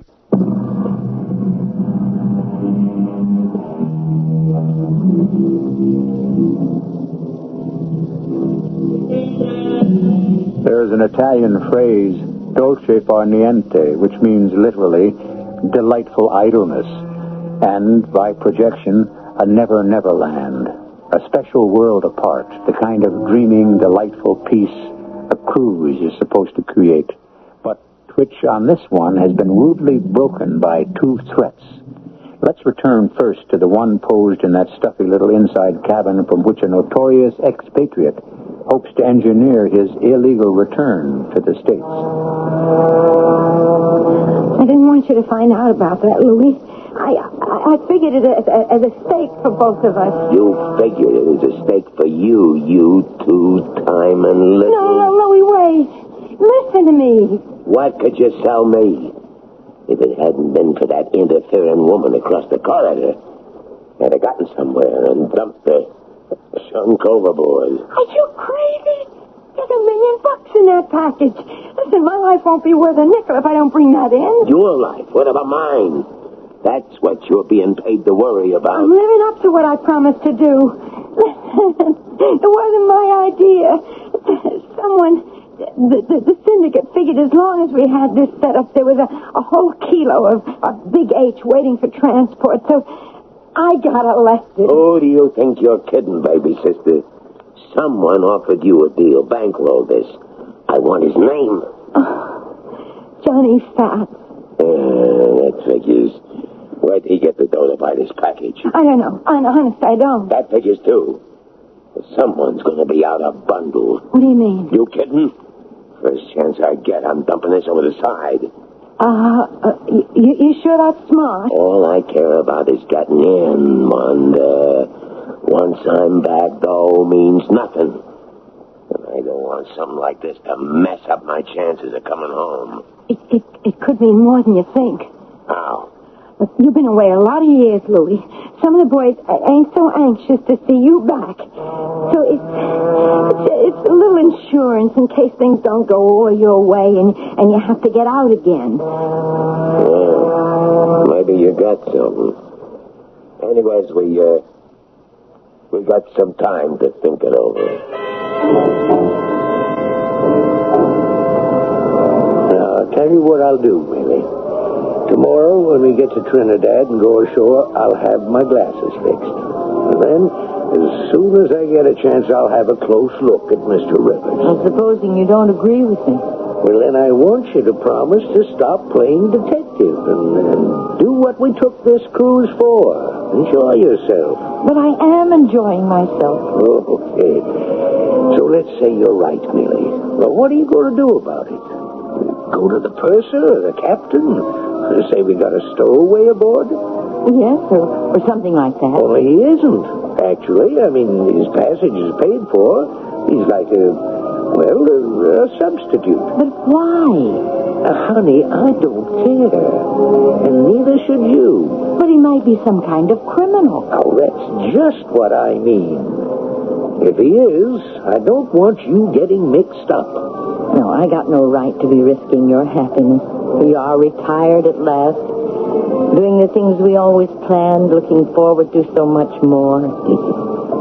No, Sam, I'm sorry. I don't care who Mr. Rivers is.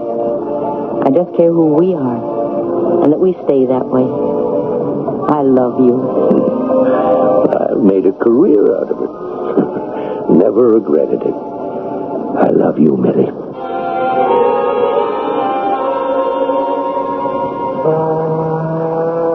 Wanda, this bundle of H. How'd you figure to get it past the customs? That was the whole gimmick of setting up Howie as a heart patient. What do you mean, gimmick? Well, listen, Louis, a couple of years ago, before I married Howie, I was on one of these cruises, and when it came time to pass through customs, it's a big schmear, lugging bags, lifting them, opening them, putting them down. I tell you, it's like a madhouse. So there was this older guy, and he says, I gotta have a porter or a red cap or something. I'm not allowed to lift anything with my heart condition. So the guy says, wait a minute, I'll get you a stevedore. And along comes this guy with a car, and the heart man goes straight through. No questions. Nobody looks at his baggage even. So the fellow I was with said, hey, how about that? Anytime you want to smuggle something home free, how's that for an angle? One time you get a break. No, Louis. I asked around quite a bit. It happens a lot, no matter where you come from. Oh, maybe. Yeah. I don't know how long I can take this. Maybe you'd like to go ashore? No, I risk it. Yeah, but why not you? Trinidad, huh? I could use some rum, maybe, to forget this sweat bath. It's better at Barbados. Barbados is tomorrow. Trinidad is today. Yeah, why don't you go ashore? Bring back a bottle.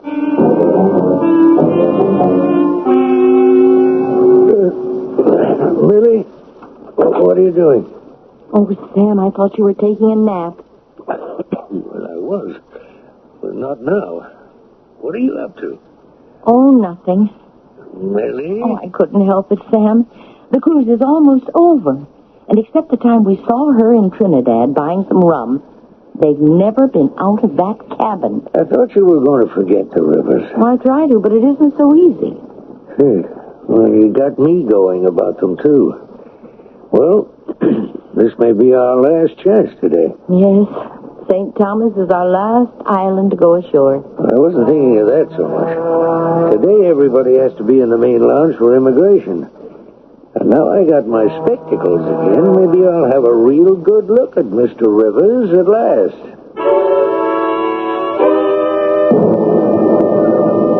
There they are. Huh? Who? The Rivers. Millie, we've forgotten about them. You promised. Yes, but you promised the first chance you got with your spectacles, you'd look at him. Well, they're coming by now. Here's your chance. But Millie, Go ahead. How long is this going to take? They said not too long. You got your papers? Don't worry, I got everything I need.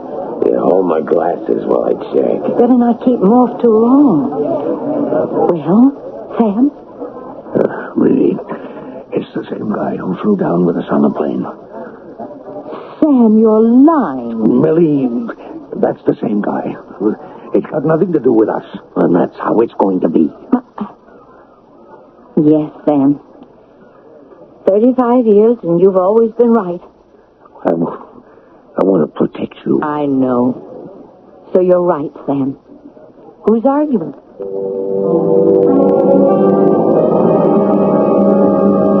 We've all cleared immigration now, and all that remains to do is go through customs, which we'll have to do when we arrive at Port Everglades, Florida. Now, remember, you may bring in duty-free 1 quart of liquor, which you'll no doubt be buying today.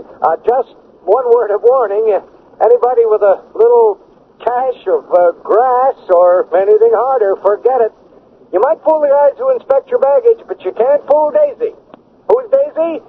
Special Operative K9. She's a dog. And don't try to bypass her. She knows. She's trained to sniff out the stuff. Well, that's all. Enjoy St. Thomas. A dog. Who figured on that? Junk. That's really all this is now. We have to ditch it. Maybe not. How about the rum bottle? We emptied that yet? Not yet. We're going to empty it now. Pour it down the sink. Good rum. Why? We dry it out. Put the heroin in it. Stopper it tight enough the dog can't sniff it. Oh, that's an awful chance. Not really. We won't be taking it through customs. What do you mean? I'll show you after we go ashore. It's about time for me to stretch my legs. And the liquor will be delivered right to the ship. Here, thank you. We better get back. Hey, no hurry. I gotta find my pigeon. What are you talking about? Do me a favor, hon. Go keep that liquor salesman busy while you get us another bottle for the cabin. Bottle of what? Anything, just so long as you keep him busy. I got bourbon, okay? Couldn't care less. I got what I want.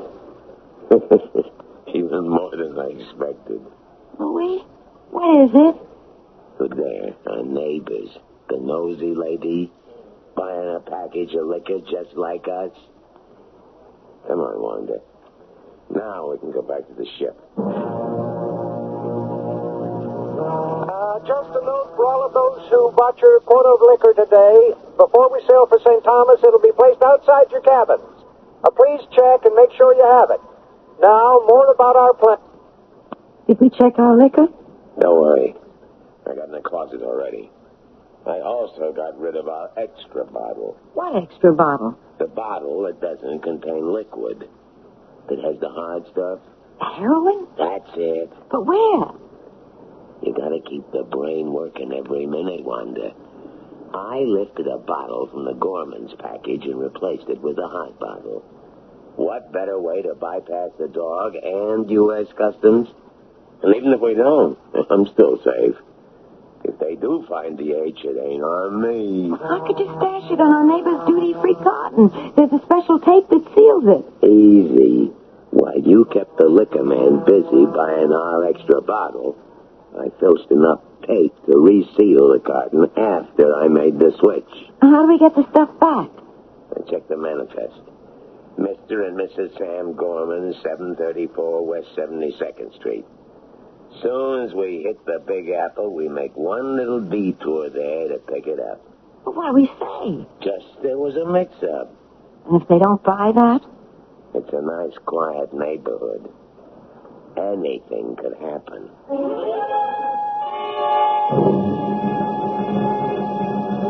Such a wonderful cruise. Such a wonderful time. But, oh, Sam, how good it is to be home. Yeah. What's wrong?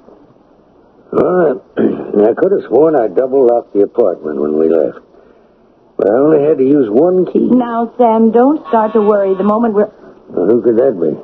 No one knows where... I'll get it. Now, wait a minute. Now, just let me handle it.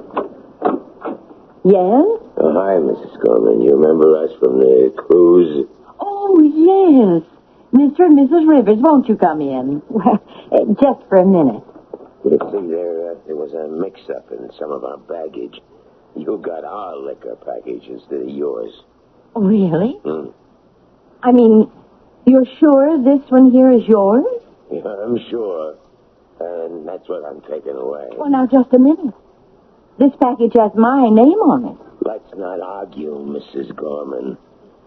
This is a gun, and I want what's mine. And that's what you'll get, Louis. Please. You're covered all over. 6 guns. You're a big fish, Mr. Marino, and as long as you picked up the bait, we want to make sure you don't get away. I know I promised, Sam, but won't you forgive me? How did you know to call the cops? And how did you do it without me knowing? While you were checking through customs, I called them. How did I know to? Sam, I just can't help it. I just notice things. The special seal on our liquor package was suddenly on backwards. So I steamed it off to have a look. That's when I knew. How could I tell you? You wouldn't have let me do what I did. Millie, I'm a retired man. I want to enjoy the quiet I thought I'd earned. Couldn't you? Yes, Sam. I've had enough kicks. Well, I'm ready to retire, too.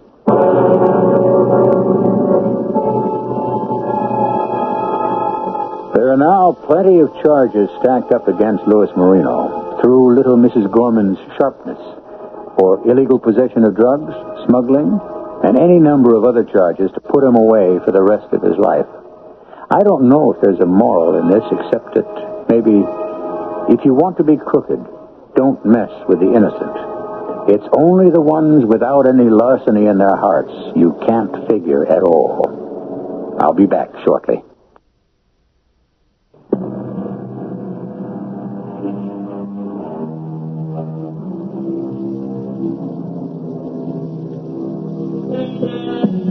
This is what is generally known as the hedge, except, honestly, in this case it isn't. We have brought you a story that might happen on a Caribbean cruise. To the best of our knowledge, it never has, except this once, in imagination.